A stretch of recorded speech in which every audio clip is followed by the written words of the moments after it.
Hello students, welcome to UPSC campus. ఈరోజు మనం 7th class ఎన్సీఆర్టీకి సంబంధించి 4th చాప్టర్ ఏంటిది, ది మొఘల్ ఎంపైర్. చూసారా, ఇది కింగ్డమ్, ఇంకొకటి అన్నారా, లేదు ఎంపైర్ అంటే సామ్రాజ్యం. So indicating as a vast geographical area. చూద్దాం. మీరు గమనించుంటే 3rd చాప్టర్లో మనము ఢిల్లీ సుల్తనేట్స్ గురించి తెలుసుకున్నాం, అవునా? అంటే వాళ్ళ రూలింగ్ పీరియడ్ ఎప్పుడు 1206 నుంచి 1526 వరకు, అప్రాక్సిమేట్లీ 300 సంవత్సరాలు వాళ్ళు భారతదేశాన్ని పరిపాలించారనమాట. ఇక్కడ మొఘల్స్ వచ్చేసరికి ఏంటి అంటే, ఢిల్లీ సుల్తనేట్స్ లో దాదాపు మనం మొత్తం 5 కింగ్డమ్స్ 5 డైనస్టీస్ గురించి మాట్లాడాం. ఏంటి ఆ 5 dynasties? Slave dynasty, Khilji dynasty, Tughlaq dynasty, అలాగే సయ్యద్ డైనస్టీ, ఫైనల్ గా లోడీ డైనస్టీ గురించి మాట్లాడాం. ఈ లోడీ డైనస్టీని బహ్లుల్ లోడీ స్థాపించారని చదివాం. దీంట్లో ఉన్న లాస్ట్ కింగ్ ఎవరు అంటే ఇబ్రాహిం లోడీ. ఇతన్ని పానిపట్ యుద్ధం 1లో మన బాబర్ ఓడించి అప్పుడు ఇండియాలో మొఘల్ సామ్రాజ్యాన్ని స్థాపించాడనమాట. సో మొఘల్ డైనస్టీ ఫౌండర్ ఎవరు అంటే బాబర్ అని మనం చెప్పుకోవాల్సి వస్తుంది. ఓకే, ఇది 3rd చాప్టర్కి 4th చాప్టర్కి ఉన్న లింక్ అనమాట. ఈ లింక్ కాస్త 1526లో స్టార్ట్ అయిన మొఘల్ ఎంపైరు మన దేశంలో లైక్ 1707లో ఫస్ట్ టైం ఈ లేటర్ మొఘల్స్ అనేవాళ్ళు స్టార్ట్ అవుతారండి. ఎందుకంటే వీళ్ళనన్న గొప్ప మొఘల్ చక్రవర్తులందరూ ఇక్కడ వీకెన్ అయిపోతారు. తర్వాత లేటర్ మొఘల్ స్టార్ట్ అయినా కూడా 1857లో మనకు సిపాయి మీటింగ్ జరుగుతుంది కదా, అక్కడి వరకు. ఓకే, వీళ్ళ లేటర్ మొఘల్స్ పీరియడ్ కంటిన్యూ అవుతుంది. అంటే 1526 నుంచి 1857 వరకు ఒక బ్రిడ్జ్ కనిపిస్తుంది. తర్వాత వచ్చేది ఎవరు? కొలోనియల్ ఎంపైర్ స్టార్ట్ అవుతుంది మనకు, అంటే బ్రిటిష్ వాళ్ళు వస్తారు. సో 1206 నుంచి 1526 వరకు ఢిల్లీ సుల్తనేట్స్ ఉంటారు. 1526 నుంచి 1857 వరకు మనం మొఘల్ ఎంపైర్నే చూస్తాము. అది గ్రేటర్ మొఘల్స్ అయినా లేటర్ మొఘల్స్ అయినా సరే. ఓకే, తర్వాత మనం బ్రిటన్ వీళ్ళ గురించి అంటే యూరోపియన్ పవర్స్ గురించి చూడబోతున్నాం. సో మొఘల్స్ అనే వాళ్ళు ఇంపార్టెంట్ రోల్ అనేది ఇండియా యొక్క అడ్మినిస్ట్రేషన్లోను, అలాగే వాళ్ళ యొక్క ఆర్ట్ అండ్ ఆర్కిటెక్చర్లోను, రెవెన్యూ సిస్టమ్స్ కానీ, మిలిటరీ టైప్లో కానీ. ఎందుకంటే మీరు గుర్తిస్తే 1526 నుంచి సపోజ్ 1707 తీసుకోండి, ఔరంగజేబ్ డెత్ వరకు అయినా సరే దాదాపు వీళ్ళు 300 సంవత్సరాలు ఉంది. అన్ని సంవత్సరాలు వీళ్ళు రూల్ చేశారు కదా అంత పటిష్టంగా. ఈ భారతదేశాన్ని ఎలా రూల్ చేయగలిగారు అంటే, మిలిటరీ స్ట్రెంత్ లేకుండా ఒక డైనస్టీ అన్ని రోజులు రూల్ చేయలేరు కదండి.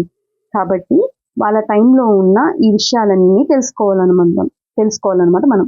సో అందుకనేసి ఈ 7th క్లాస్లో 4th చాప్టర్లో మొఘల్ ఎంపైర్కి సంబంధించి ఏమేమి ఇన్పుట్స్ ఇచ్చారో అవన్నీ ఇక్కడ తెలుసుకున్నాం. తర్వాత ఫ్యూచర్ క్లాసెస్లో వీళ్ళకి సంబంధించి ఇంకా కొంచెం ఎక్స్టెన్సివ్గా చదువుతాం అనమాట. అక్కడ వాటిని షార్ట్ నోట్స్ చేసుకున్నాం. ఇప్పుడైతే ఫస్ట్ ఈ చాప్టర్ని స్టార్ట్ చేయబోతున్నామండి. ఇక్కడ గమనిస్తే మీరు మిడిల్ ఏజెస్లో మన ఇండియన్ సబ్ కాంటినెంట్ని రూల్ చేయడం అంత ఈజీ విషయమే కాదండి.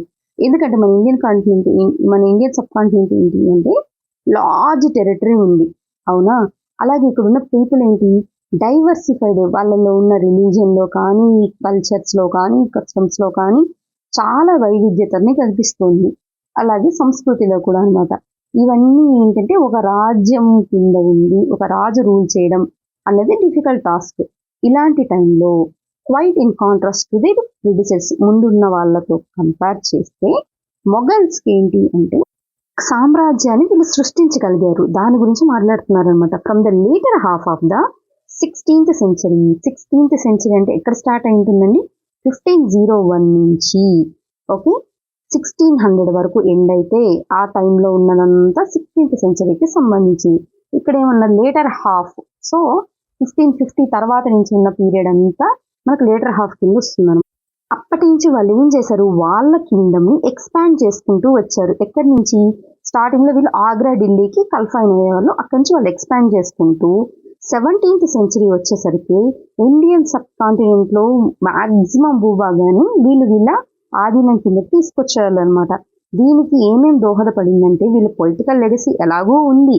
ఎందుకంటే వాళ్ళు కింగ్స్ అనే వాళ్ళు అంత స్ట్రాంగ్ కాకపోతే ఇలాంటి కింగ్డమ్ ఎక్స్పాన్షన్ అనేది జరగదు కదా.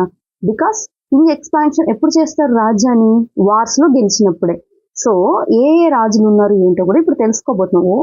దాన్ని బట్టే వాళ్ళ పొలిటికల్ లెగసీని పక్కన పెట్టి కాసేపు వాళ్ళ అడ్మినిస్ట్రేషన్ కూడా చాలా ఎఫిషియెంట్గా ఉంది. అందులోనూ వాళ్ళ పరిపాలన కూడా చాలా ఎఫిషియెంట్గా ఉంది. అంటే వాళ్ళ ఐడియాస్ కానీ, వాళ్ళ ఇంప్లిమెంటేషన్ సంబంధించి కానీ ఇలాంటి సిస్టమ్స్ అని ఎఫిషియెంట్గా ఉండడం వల్లే ఇన్ని సంవత్సరాలు వాళ్ళు భారతదేశాన్ని పరిపాలించగలిగారు అనే విషయాన్ని ఇక్కడ చెప్తున్నారు అనమాట. మీరు గమనిస్తే ఇప్పటికీ మన ఇండిపెండెన్స్ డే టైంలో మన ప్రైమ్ మినిస్టర్ ఏంటి, రెడ్ ఫోర్ట్ నుంచి మనకు తన ఉపన్యాసాన్ని అనేది ఇస్తూ ఉంటారు కదా. ఆ ఉపన్యాసాన్ని ఇస్తున్న రెడ్ ఫోర్ట్ ఎవరిది అంటే మొఘల్ ఎంపరర్స్ యొక్క రెసిడెన్స్ ప్లేస్ అనమాట. అది ఇప్పుడు మన భారత ప్రభుత్వం హ్యాండ్ ఓవర్ చేసుకొని ఇదిగోండి మన రెడ్ ఫోర్ట్. ఇప్పుడు అక్కడి నుంచి మన ఇండిపెండెన్స్ డే టైంలో సెలబ్రేషన్స్ జరుగుతూ ఉంటుంది. ఒకసారి ఈ స్లైడ్ చూడండి. ఇక్కడ మనం ఎన్ని టాపిక్స్ కవర్ చేయబోతున్నాం అంటే అసలు మొఘల్స్ ఎవరు, who are the Mughals, Mughal military campaigns ఏంటి, మిలిటరీ క్యాంపైన్స్ ఎంత సక్సెస్ఫుల్ అయితే వీళ్ళు ఇంత లాంగ్ లాస్టింగ్ లెగసీ అనేది వదిలేసి వెళ్తారు కదా. కాబట్టి మిలిటరీ క్యాంపైన్స్ అనేది తెలుసుకోవాలండి. నేను యాజ్ యూజువల్ చెప్పినట్టే మీకు క్రొనాలజీ అనేది క్లారిటీగా ఉండాలి. క్రొనాలజీ లేకపోతే మనం ఎన్ని చేసినా కూడా మనకు క్లారిటీ వ్యూ తెలియదు. కాబట్టి మిలిటరీ క్యాంపైన్స్ నేర్చుకోవాలి. Next Mughal traditions of successions, ఇది ఎలా ఉంది, వాళ్ళ వారసత్వ హక్కులు ఎలా ఉన్నాయి అనే విషయాన్ని తెలుసుకుంటాం. Next Mughal relations with others, అప్పుడు ఉన్న కింగ్డమ్స్ ఉన్నాయి కదా మిగతా రాజ్యాలు కూడా, మేవార్ కానీ మాల్వార్ కానీ వీటన్నిటితో ఎలా ఉంది వాళ్ళ రిలేషన్స్, జాట్స్తో సిక్తో ఇలాంటి విషయాలన్నీ తెలుసుకుంటాం. నెక్స్ట్ మన్సబ్దార్స్ అండ్ జాగీర్దార్స్ చాలా చాలా ఇంపార్టెంట్ అండి. ప్రీవియస్ చాప్టర్లో మీకు గుర్తుంటే ఇక్తా అని మనం చదివాం, ఇక్తాదారు ముక్తి ఇలాంటి విషయాలని చెప్పి. ఓకే, అది ఢిల్లీ సుల్తానాట్కి సంబంధించి ఆ టైంలో ఉన్న అడ్మినిస్ట్రేటివ్ పరంగా తీసుకున్న రిఫార్మ్స్. ఇప్పుడు మన్సబ్దార్స్ ఏంటి, జాగీర్దార్స్ ఏంటి, చాలా చాలా ఇంపార్టెంట్ టాపిక్ ఈ చాప్టర్లో డిస్కస్ చేయబోతున్నాం. నెక్స్ట్ జమాత్ అండ్ జమీందార్స్, వీళ్ళ గురించి చూడబోతున్నాం. ఇది కూడా చాలా ఇంపార్టెంట్. తర్వాత అక్బర్ పాలసీస్ గురించి, Mughal empire in 17th century తర్వాత ఎలా ఉంది మొఘల్ ఎంపైర్ అనే విషయాలు ఈ చాప్టర్లో తెలుసుకుంటామండి.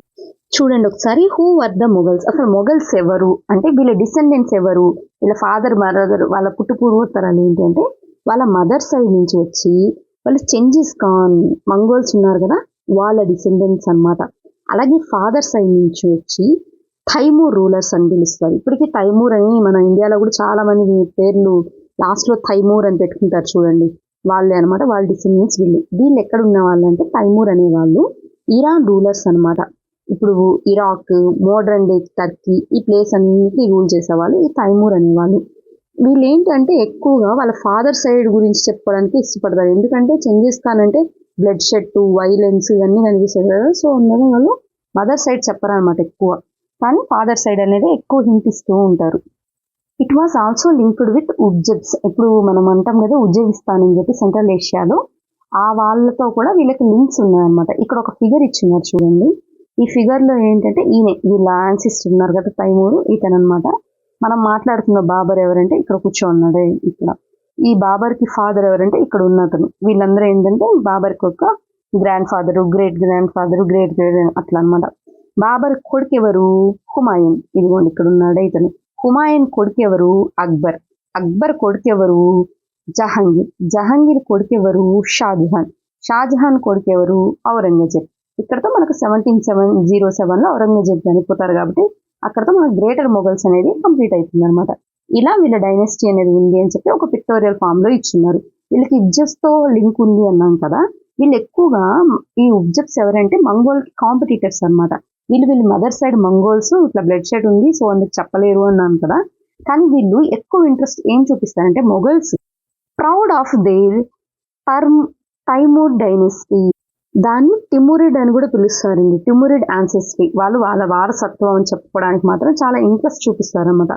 Not least of all because their grand sisters had captured Delhi in 1398. ఆ టైంలో వీళ్ళు క్యాప్చర్ చేస్తున్నారు. ఆ విషయం తెలుసు కాబట్టి వీళ్ళు టైమర్ యాన్సిస్ట్రీ మా యాన్సిస్టర్ అని చెప్పుకోవడానికి వీళ్ళు చాలా ఇంట్రెస్ట్ చూపిస్తున్నారు. సరే, మరి వీళ్ళ ఫౌండర్ ఎవరు, బాబర్ అనుకున్నాం కదా. ఈతని యొక్క మిలిటరీ క్యాంపైన్స్ అంటే మొఘల్ మిలిటరీ క్యాంపైన్స్ ఏంటో చూద్దాం. Babur the first Mughal empire, ఇతని రూలింగ్ పీరియడ్ 1526 నుంచి 1530, 4 years అనమాట. మీకు గుర్తుంటే ప్రీవియస్ చాప్టర్లో నేను రజియా సుల్తానా అని మాట్లాడా. ఆవిడ పీరియడ్ గుర్తుందా, 1226 నుంచి 30 వరకు. ఆమె కూడా 4 years.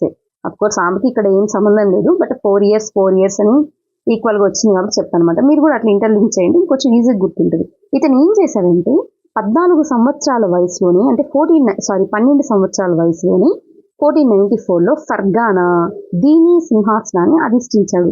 కానీ మంగోల్ గ్రూప్స్, ఉబ్జస్ వీళ్ళ ఇన్వేషన్ వల్ల అతను దాన్ని వదిలేసి కాబూల్ని సీజ్ చేశాడనమాట. 1504లో కాబూల్ ఏంటి ప్రజెంట్ ఆఫ్ఘనిస్తాన్లో ఉంది కదా, ఆ క్యాపిటల్ అనమాట, ఆఫ్ఘనిస్తాన్ క్యాపిటల్ కాబూల్. దాన్ని ఇతను క్యాప్చర్ చేశాడు. కానీ 1526లో ఏంటి అంటే పానిపట్ 1 ఈ యుద్ధం చేశారు. పానిపట్ ఎక్కడ ఉందండి? హర్యానా. మీకు గుర్తుంటే మన ఒలింపిక్ టైంలో మన మోడీ గారు అప్పుడు దాంట్లో గెలిచిన నీరజ్ చోప్రా గారిని అన్నారనమాట, పానిపట్ వాటర్ నీకు బాగా పడిందని. అంటే పానిపట్టుకి హిస్టారికల్ గా చాలా ప్రాశస్త్యం ఉంది అని చెప్పి ఆయన చెప్పాలనుకున్నాడు. ఎలా ప్రాశస్త్యం ఉందంటే పానిపట్ 1 ఉంది, పానిపట్ 2 ఉంది, పానిపట్ 3 ఉందండి. ఇక్కడ వచ్చింది కాబట్టి పానిపట్ 1 ఏంటి అంటే మొఘల్ సామ్రాజ్య స్థాపనకు పునాది వేసింది ఎప్పుడు అంటే పానిపట్ 1 1526లో జరిగిందనమాట. ఇది ఎవరెవరి మధ్య జరుగుతుంది అంటే బాబర్కి, ఇబ్రహీం లోడీకి మధ్య జరిగింది. పానిపట్ 2 ఎవరికి సంబంధించింది అంటే అక్బర్కి సంబంధించింది. పానిపట్ 3 ఎవరికి సంబంధించింది అంటే మరాఠాస్కి సంబంధించింది. అవి ఎందుకు చేశారు ఆ యుద్ధాలు అనేది మనం తర్వాత చదువుతూ వెళ్దాం. బట్ 3 అయితే ఉన్నాయి అని గుర్తుపెట్టుకోండి. ఇప్పుడు మనం మాట్లాడేది ఏంటంటే పానిపట్ 1కి సంబంధించింది. ఇది 1526లో జరిగింది. ఇబ్రహీం లోడీ ఎవరైతే ఉన్నారో లోడీ డైనెస్టీలో లాస్ట్, ఈ లోడీ డైనెస్టీనే కదా ఢిల్లీ సుల్తానేట్లో లాస్ట్ 5th డైనెస్టీ ఏది? లోడీ డైనెస్టీ. అందులో లాస్ట్ అంటే ఇబ్రహీం లోడీ. అతన్ని చంపి ఈ బాబర్ అనే అతను ఏంటంటే అధికారంలోకి వచ్చాడనమాట. అప్పుడు ఏం చేశారంటే ఢిల్లీ, ఆగ్రాని క్యాప్చర్ చేశారు. అందుకే మనకి ఇందాక చూస్తే మీరు మిడిల్ ఆఫ్ ద 16th సెంచరీలో ఢిల్లీ, ఆగ్రాలో వీళ్ళు కన్ఫైన్ అయ్యారు. 17th సెంచరీ ఎండ్కి వచ్చాక మొత్తం ఇండియన్ సబ్ కాంటినెంట్ మొత్తాన్ని రూల్ చేస్తూ వచ్చారన్నారు కదా. ఎందుకంటే వీళ్ళు ఫాస్ట్ వచ్చినప్పుడు ఢిల్లీకి, ఆగ్రాకి కన్ఫైన్ అయ్యారు అనమాట. తర్వాత ఈ మిలిటరీ ఎక్స్పెడిషన్స్ ఎలా జరిగిందో చూద్దాం. టేబుల్ 1 అంటే నెక్స్ట్ పేజీలో ఉందండి. అలా ఎలా జరిగింది, వాళ్ళ మొఘల్ డైనెస్టీలో ఉన్న కింగ్స్ ఎలా చేశారో అవన్నీ మాట్లాడదాం. ఇక్కడ ఈయన ఏం చేశారో చూద్దాం. ఫస్ట్ అయితే ఈ ఫిగర్ చూడండి, ఏమంటున్నారు? Cannons were an important addition in the 16th century warfare. ఒక యుద్ధంలో ఇద్దరు రైవలరీస్ మధ్య ఒకడు గెలిచాడు అంటే అతని దగ్గర ఏదో ఒక స్ట్రెంత్, మిలిటరీ స్ట్రెంత్ అనేది ఉండాలి కదా.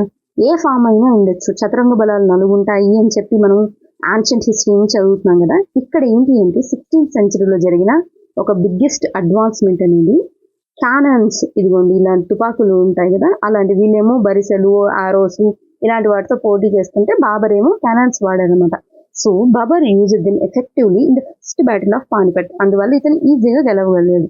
మళ్ళీ ఇతను ఇంకేం చేశారంటే ఈ క్వశ్చన్ ఆల్రెడీ అడుగున్నారండి కెనాన్స్ గురించి. నెక్స్ట్ గన్ పౌడర్ టెక్నాలజీ గురించి కూడా అనమాట. Was brought to India for the warfare in the 14th century. అలాగే ఫైర్ ఆర్మ్స్ అంటే తుపాకులు, నాటు తుపాకులు అంటారు కదా, అవన్నమాట.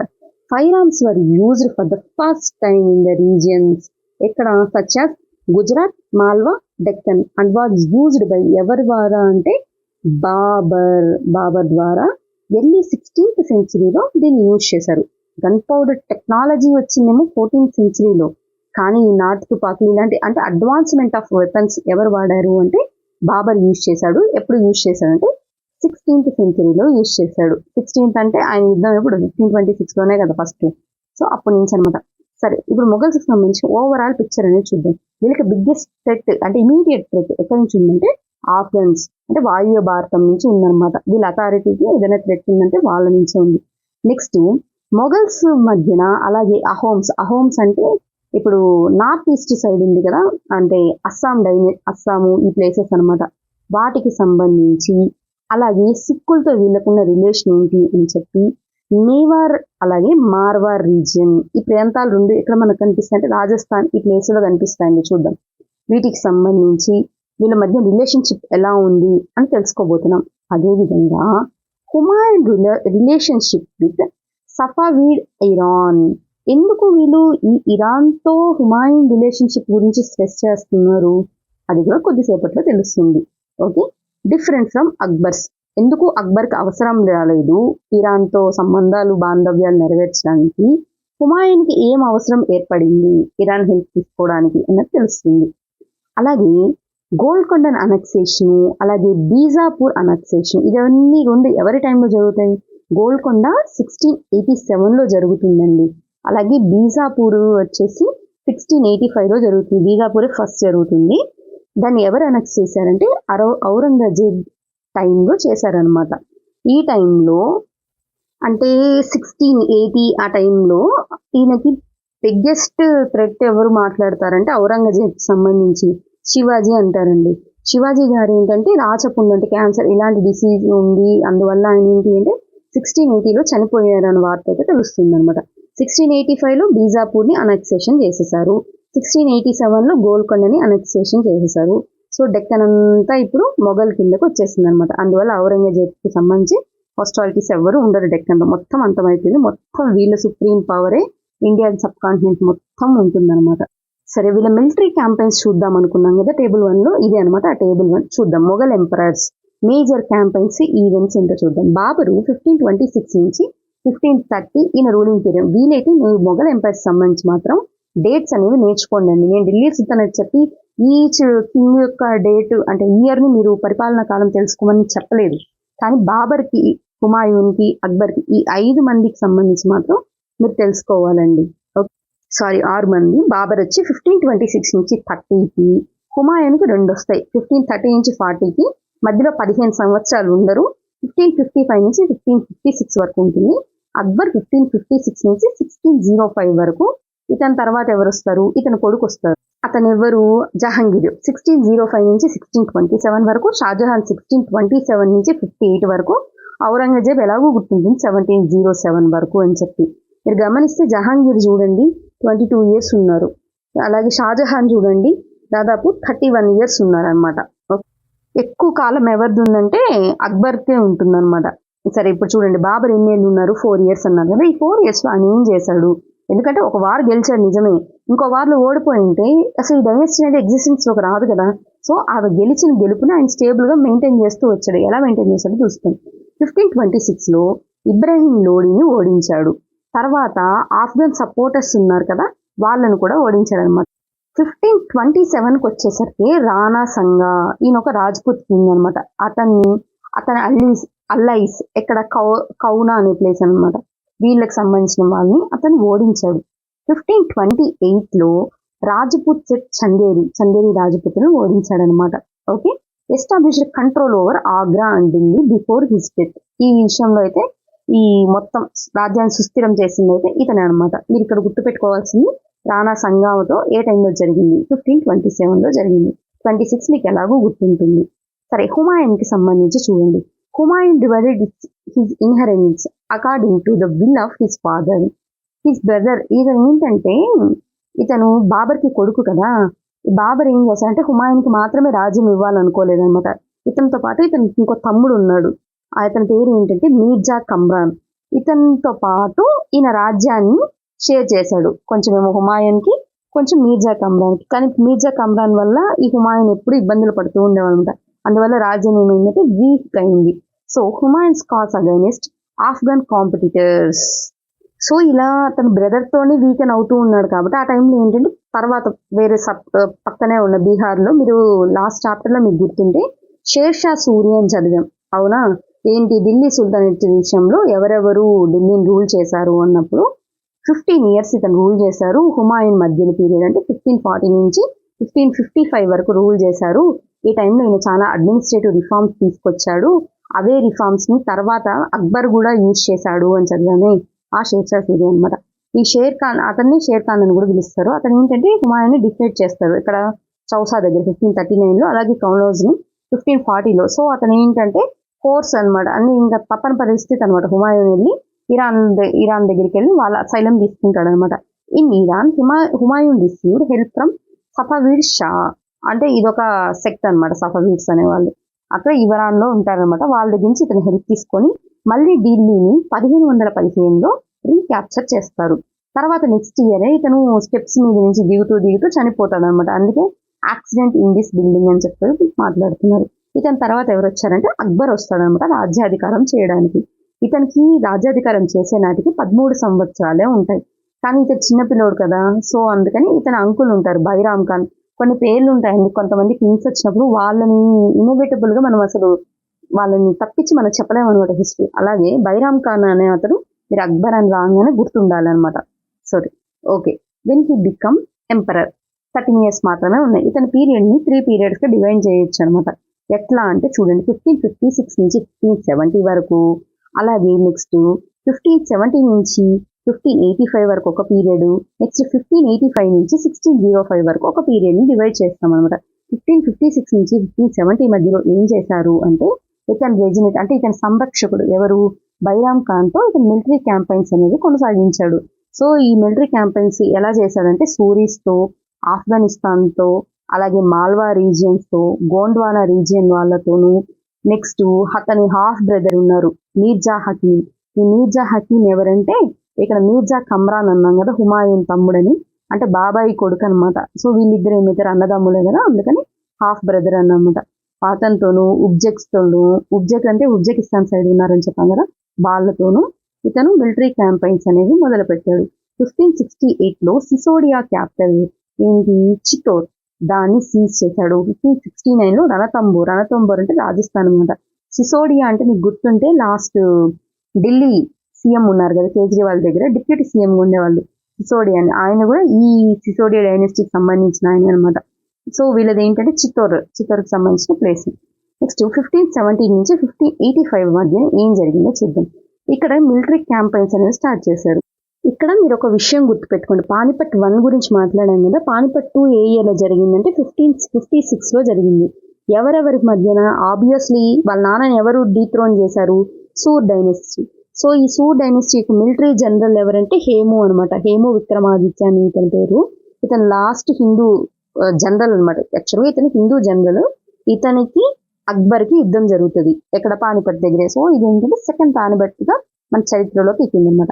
సరే సెకండ్ చూడండి, ఏ ఇయర్లో 1570 నుంచి 85 వరకు ఉన్న మిలిటరీ క్యాంపెయిన్స్ ఎక్కడెక్కడ, గుజరాత్ దగ్గర, ఈస్ట్ బీహార్ అంటే ఇటు సైడ్ వెస్ట్ ఈస్ట్ రెండు చూస్తున్నారు అనమాట, అలాగే బెంగాలు, ఒరిస్సా ఇలాంటి ప్లేసులు అనమాట. These campaigns were complicated by the 1579 and 80 revolt in support of Mirza Hakim. ఇతని సాయంతో జరిగిన రివోల్ట్ అనమాట. వీటిని కూడా అణిచివేస్తాడు ఇతను. నెక్స్ట్ 1585 నుంచి 1605 ఇక్కడికే అతను తన రాజ్యాన్ని సుస్థిరం చేస్తూనే వచ్చాడు కదా, ఒక వారు గెలిస్తేనే రాజు గొప్ప, మరి ఈయన ఇన్ని వార్స్ గెలుస్తూనే వచ్చాడు. ఇప్పుడు 1605 మధ్యలో ఏం జరిగిందంటే క్యాంపైన్స్ వాయువ్య భారతం ఉంది కదా, నార్త్ వెస్ట్ అటు సైడు, నెక్స్ట్ కాందహార్ని సీజ్ చేసేస్తారు ఆఫ్ఘనిస్తాన్లో. ఈ కాందహార్ ఏంటంటే సఫవీడ్స్ ఇరాన్ వాళ్ళు ఉన్నారు కదా, వాళ్ళు క్యాప్చర్ చేసుంటారు. వాళ్ళ దగ్గర నుంచి కాందహార్ని అక్బర్ తీసుకుంటాడు అనమాట. నెక్స్ట్ కాశ్మీర్ అనెక్స్ చేస్తాడు, అలాగే కాబూల్ని కూడా అనెక్స్ చేస్తాడు. ఎందుకంటే ఈ మీర్జా హకీం ఉన్నారు కదా, తన హాఫ్ బ్రదర్, తను చనిపోయిన తర్వాత కాబూల్ని కూడా తన రాజ్యంలో కలిపేసుకుంటారు అనమాట.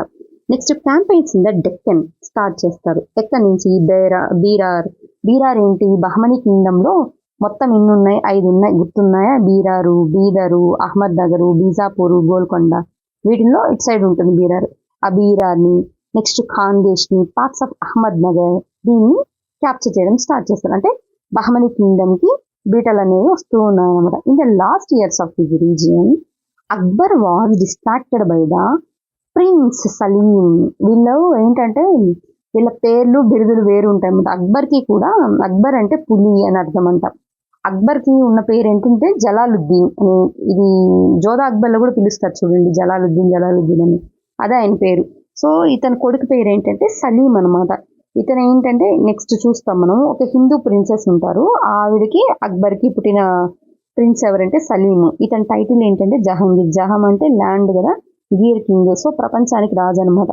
సో లాస్ట్ ఇయర్స్ ఏంటంటే ఇతని తిరుగుబాటుతో అక్బర్ టైం అంతా గడిచిపోయింది. నెక్స్ట్ జహాంగీర్ చూడండి, 1605 నుంచి 27 వరకు ఇతని యొక్క టైం పీరియడ్ అనమాట. ఇతను ఏంటి అంటే సిసోడియా రూలర్ ఆఫ్ మేవాడ్ని, అమర్ సింగ్ని యాక్సెప్టెడ్ మొఘల్ సర్వీసెస్. ఇందులో కొంతవరకు ఇతను సక్సెస్ అయినా సరే తర్వాత సిక్కులతోనూ, అహోమ్స్తోనూ, అహ్మద్ నగర్స్తోనూ ఇతని క్యాంపైన్స్ అనేవి లెస్ సక్సెస్ఫుల్గా ఉందన్నమాట.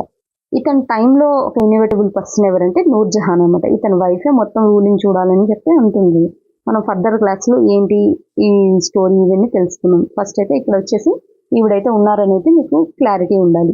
నెక్స్ట్ ఇతని ప్రిన్స్, ఇతని కొడుకు ఎవరంటే ఖుర్రం అనమాట. ఖుర్రం అంటే ఎవరో కాదు, మన షాజహానే. ఈ షాజహాన్తో రెబెలియన్ అనేది స్టార్ట్ అయింది. ఎందుకంటే వీళ్ళిద్దరే రూలింగ్ చేస్తూ ఉంటారు. యాక్చువల్గా జహాంగీర్ కూడా చేయడం లేటర్ టైంలో నూర్జహానే మొత్తం చేస్తూ ఉంటుంది. ఆ టైంలో ఖుర్రం పార్టీ వాళ్ళు రెబెల్ చేస్తారనమాట.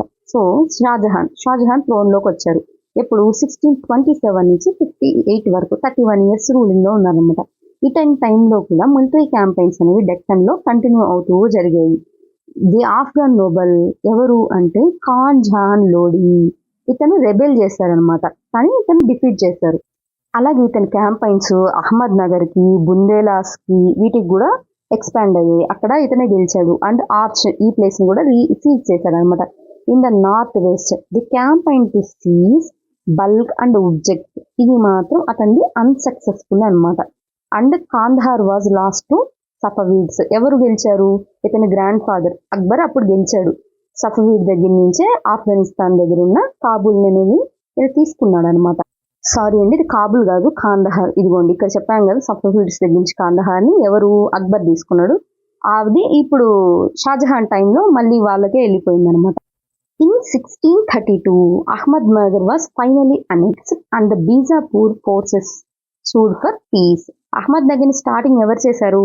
అక్బర్ టైంలో అనెక్సేషన్ అనేది స్టార్ట్ చేశారు, పార్ట్స్ అనేవి తీసుకున్నారు. కానీ బీరార్ని మాత్రం అక్బర్ కంప్లీట్గా తీసేసుకున్నాడు. బట్ ఫైనల్గా అహ్మద్ నగర్ని ఎవరు క్యాప్చర్ చేయగలిగారంటే షాజహాన్ క్యాప్చర్ చేయగలిగాడు. 1657 నుంచి 58 మధ్య ఏం జరిగిందంటే there was a conflict over succession among the Shahjahan Sons.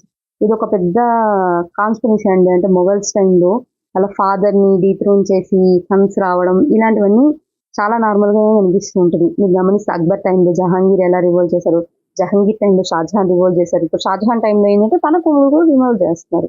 అట్లా ఏంటి అంటే Aurangzeb was victorious over his 3 brothers అనమాట. దీంట్లో ఇతను ఒక పెద్ద కొడుకు ఉంటారు దారా షికో అని, తనను చంపేసి తన హెడ్ని తన ఫాదర్కి గిఫ్ట్ లాగా పంపిస్తాడు అనమాట. ఎందుకంటే షాజహాను దారా షికోకి తన నెక్స్ట్ బాధ్యతలు అప్పగించాలనుకుంటాడు.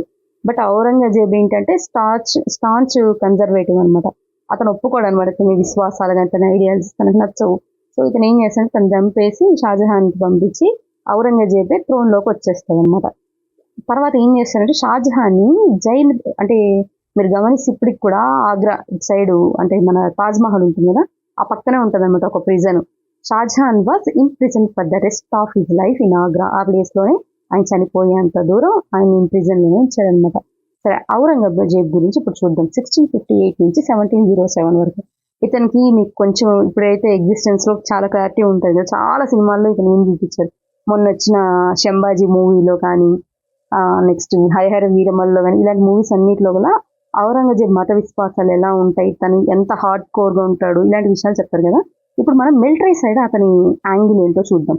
Okay, in the north east Ahoms ఏంటి అస్సాం ఆ రీజన్ అని చెప్తాం కదా, వాళ్ళని డిఫీట్ చేస్తారు. దీంట్లో ఇతనైతే గెలవలేకపోయి ఉంటాడు, మీకు ఐడియా ఉంటే. ఇతను మాత్రం గెలుస్తాడు అనమాట ఆ ప్లేస్కి వచ్చేసరికి. ఇతనంటే ఎవరు? మన జహాంగీర్ అనమాట, అంటే grand father of Aurangzeb. But అది మాత్రం ఔరంగజేబు తీసుకోగలుగుతాడు. అలాగే సిక్స్తో కూడా టెంపరీగా మాత్రమే సక్సెస్ అనేది ఇతను చూస్తాడనమాట. Next Mughal intervention in the succession and internal politics of Rathods అంటాం, గుర్తుందా మీకు? ఆ రాథోడ్స్ అనమాట. ఆ రాజ్పుత్ యొక్క ఇంటర్నల్ దాంట్లో ఇన్వాల్వ్ అవ్వడం వల్ల మార్వార్ రీజియన్లో తిరుగుబాటు అనేది జరుగుతుంది అనమాట. దానికి రీజన్ ఎవరంటే మన ఔరంగజేబ్ గారు అనమాట. నెక్స్ట్ మరాఠా అధిపతి ఎవరు? శివాజీ. శివాజీకి ఔరంగజేబ్కి ఉన్నంత శత్రుత్వం హిస్టరీలో ఎవరికి ఉండదేమో. శివాజీ గురించి ఇతనికి కాన్ఫ్లిక్ట్ స్టార్ట్ అవుతుంది అనమాట. Initially successful, but Aurangzeb insulted Shivaji who escaped from Agra. మూవీలో చూపిస్తారు కదండి, అట్లే అనమాట హిస్టరీలో కూడా ప్రొజెక్ట్ అయ్యింది. సో అక్కడ వీళ్ళకి శత్రుత్వం అనేది ఫస్ట్ టైం స్టార్ట్ అవుతుంది. నెక్స్ట్ ప్రిన్స్ అక్బర్ ఎవరంటే ఇతను కొడుకే అనమాట. ఇతన్ని ఒప్పుకోడు. సో ఇతనికి రెబెలియన్ అవుతాడు, తిరుగుబాటు చేస్తాడు. ఆ రెబెలియన్కి ఎవరు సపోర్ట్ చేస్తారంటే మరాఠాస్ సపోర్ట్ చేస్తారు. మీరు శంభాజీ మూవీ చూసినప్పుడు కూడా మీకు గుర్తుంటే ఇక్కడికి వచ్చి ఒక అతను అసైలం అడుగుతారు, మీరు నన్ను రాజుని చెయ్యండి అన్నట్టుగా. అతనే అనమాట ప్రిన్స్ అక్బర్. అతను అక్బర్ గ్రేట్ కాబట్టి అతనికి ఆ పేరు పెట్టుకున్నాడు అక్బర్ అనేసి. బట్ అతను ఏంటంటే వాళ్ళ ఫాదర్కి అగైనెస్ట్ గానే రివోల్ట్ చేస్తారు. దానికి మరాఠాస్ డెక్కన్ సుల్తాన్స్ హెల్ప్ చేస్తారు. సో ఆటోమేటిక్గా ముందే ఔరంగజేబు ఇంత రైవల్రీగా ఉన్నాడు. ఆల్రెడీ మరాఠాస్కి శివాజీ టైంలోనే గొడవ అవుతుంది. ఇప్పుడు మరాఠీస్కి ఎవరు? శివాజీ కొడుకు శంభాజీ ఏమో కింగ్గా ఉన్నాడు. ఈ టైంలో ఇతను ఏంటంటే అక్బర్కి సపోర్ట్ చేశాడు. సో ఇంకా ఆయన కాన్సన్ట్రేషన్ మొత్తం డెక్కన్ వైపు పెట్టాడనమాట. అందువల్ల మరాఠాస్ డెక్కన్ సుల్తాన్స్ అతనికి హెల్ప్ చేయడం వల్ల ఇతను డెక్కన్ మీద తన మిలిటరీ క్యాంపెయిన్ స్టార్ట్ చేసి ఈ finally fled to Safavid iron.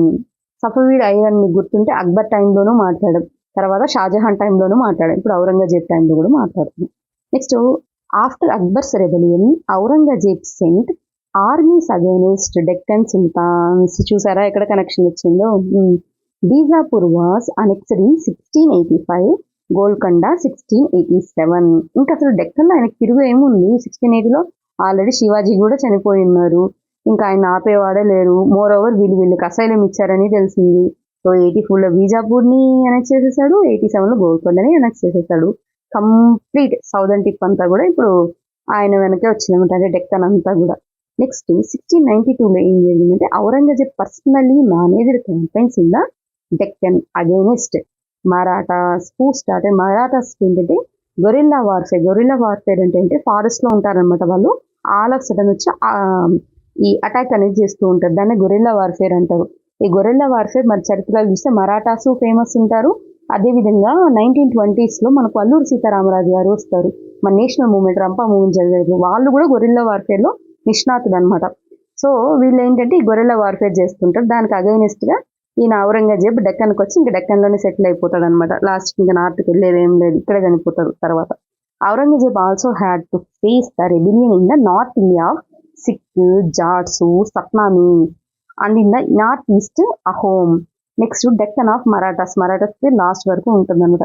His death was followed by succession conflict among his sons. Same ఈయన వాళ్ళ నాన్న మీద సక్సెషన్ కాన్ఫ్లిక్ట్ చేశాడు కదా, సో ఇప్పుడు కూడా సక్సెషన్ కాన్ఫ్లిక్ట్ అనేది తన తర్వాత కూడా స్టార్ట్ అయింది. అందుకే మీకు గుర్తుంటే మన లా బుక్స్ కానీ వాటిని చదవండి. హిందూ సక్సెషన్ యాక్ట్ లో కూడా ఎప్పుడైనా టైం ఉంటే చూడండి, ఈ తండ్రిని చంపి ఎవరైనా కానీ రాజ్యాన్ని తీసుకోవాలనుకున్నా, లేకపోతే మర్డర్, కిల్లింగ్ ఇలాంటివి ఉన్నా కానీ వాళ్ళకి తండ్రి యొక్క ఆస్తి పిల్లలకి రాదనమాట. ఈ రీజన్ చూపించి, ఇదొక్క రీజన్ లో మాత్రమే పిల్లలకి ఆస్తి రాకుండా చూస్తారు. ఇవేంటంటే సక్సెషన్ రైట్స్ అనమాట. ఎందుకంటే చరిత్ర ఇలాంటి వాటన్నిటిని చూసింది, తండ్రిని చంపి తనులు రావడం అనేది. అందుకని అంత స్ట్రిక్ట్ రూల్స్ తర్వాత మన వాళ్ళు తీసుకొచ్చారు. ఇది చూడండి, ఈ మ్యాప్ ఇదంతా కొంచెం ఆరెంజ్ కలర్ లో ఉంది కదా, ఈ ప్లేస్ అంతా మొఘల్ కింద ఉంది. చూస్తే ఈ కొంచెం వదిలేశారు అంతే, ఆ టైంకి రిమైనింగ్ అంతా ఉంది. ఓకే సరే, మొఘల్ ట్రెడిషన్స్ ఆఫ్ సక్సెషన్. ఈ వారసత్వం ఇవి ఎలా ఉన్నాయి? వారసత్వం ఏదైనా చూడండి, ఎక్కడ జరిగినా సరే వారసత్వ హక్కుల మీదే కోర్టులో అయినా సరే ఎక్కడైనా లిటిగేషన్స్ పడుతూ ఉంటాయి. ఎందుకు అంటే ప్రాపర్టీ అనేది ఎక్స్చేంజ్ జరుగుతుంది కాబట్టి. ఎందుకంటే తండ్రి ఆస్తి కొడుకుకి రావాలి అని ఎలా చెప్పారు? ఇప్పుడైతే కొంతమంది పిల్లలకి రావాలని కోపార్షనరీ రైట్స్ అంటాము. కోపార్షణ అంటే భాగస్వామి, సహవారసత్వం అంటారనమాట. మీలో అన్నదమ్ములు ఉన్నారు అనుకోండి, ఎట్లా ఇస్తారు? అన్నదమ్ములకి అందరికి 100 రూపీస్ ఉంటే ఆ నలుగురికి 25 రూపీస్ ఇచ్చారనుకోండి. బట్ అక్కడ ఉన్న కూతురికి ఇస్తారా? ఇచ్చేవాళ్ళు కాదు ఇంతకు ముందు, 2005 యాక్ట్ ముందు. బట్ ఇప్పుడు కోపార్షనరీ అన్నారు. ఇది మన ఇండియాలో ఇప్పుడున్న ఎస్టాబ్లిష్ సిస్టమ్. మరి మరాఠాస్ టైంలో, మొఘల్స్ టైంలో ఎలా ఉంది అంటే వీళ్ళు ప్రీమోజెనిచర్. ఇక్కడ చూడండి, కనిపిస్తుందా? ప్రీమోజెనిచర్ అంటే ఏంటంటే ఇంట్లో జ్యేష్ఠ పుత్రుడు ఉంటారు కదా, ఇప్పటికీ మన హిందూ సక్సెషన్ యాక్ట్ లో ఇదే ఉంటుందన్నమాట. జ్యేష్ఠ పుత్రుడు అంటే ఇంట్లో ఎవరైతే పెద్దగా ఉంటాడో కొడుకు, ఆ కొడుకుకి ఎక్కువ బాధ్యతలు అప్పగిస్తాడు. చాలా హిందూ యూనిఫైడ్ ఫ్యామిలీస్ ఉంటాయి కదా, అక్కడ కూడా ఏంటి ప్రాపర్టీ డిస్ట్రిబ్యూషన్ కానీ ఇలాంటప్పుడంతా హిందూ ధర్మశాస్త్రాల్లో వీళ్ళకి ఇంపార్టెన్స్ ఇస్తారనమాట. కానీ మొఘల్స్ ఏం చేశారంటే ఎల్డెస్ట్ సన్ ని ఇన్హెరిటెడ్ గా అనుకోలేదు. వీళ్ళు ఏంటి అంటే వీళ్ళు మొత్తం తిమ్రుడ్ డైనస్టీ యాన్సిస్టర్స్ అన్నాం కదా, వాళ్ళ కస్టమ్స్ ని ఫాలో అయ్యారు. వాళ్ళు ఏంటంటే కోపార్షనరీ ఇన్హెరిటెన్స్ అంటే వారసత్వం అన్నమాట.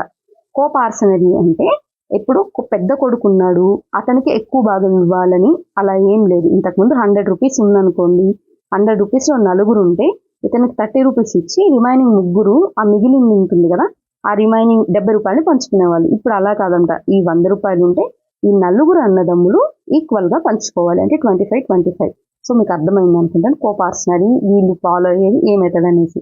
అందువల్ల దాని అర్థం ఏంటంటే division of inheritance among all Sons అనమాట. అందుకే మీరు గమనిస్తే ఈవెన్ అక్బర్ టైంలో జహాంగీర్ రివోల్ట్ చేసినప్పుడైనా, లేకపోతే బెస్ట్ ఎగ్జాంపుల్ ఎవరంటే ఔరంగజేబు. అక్కడ యాక్చువల్గా నలుగురు ఉన్నారు, మొత్తం వీళ్ళతో కలిపి నలుగురు. కానీ ఈయన ఎందుకు అంత రివోల్ట్ చేయగలిగాడు అంటే యాక్చువల్గా పెద్ద కొడుకు ఇచ్చేసి ఉండాలి మామూలుగా హిందూ ధర్మశాస్త్రం ప్రకారం ఏంటి. కానీ వీళ్ళు ఏంటంటే అందరూ కోపార్షనరీ, సో నలుగురు ఈక్వల్. కాబట్టి ఆయన కూడా ఏమనుకున్నాడు, నేను ఈక్వల్ కదా, నేను ఎందుకు తక్కువ అని చెప్పి ఈయన తిరుగుబాటు అనేది చేశాడనమాట. అక్కడ జరిగేది ఇది.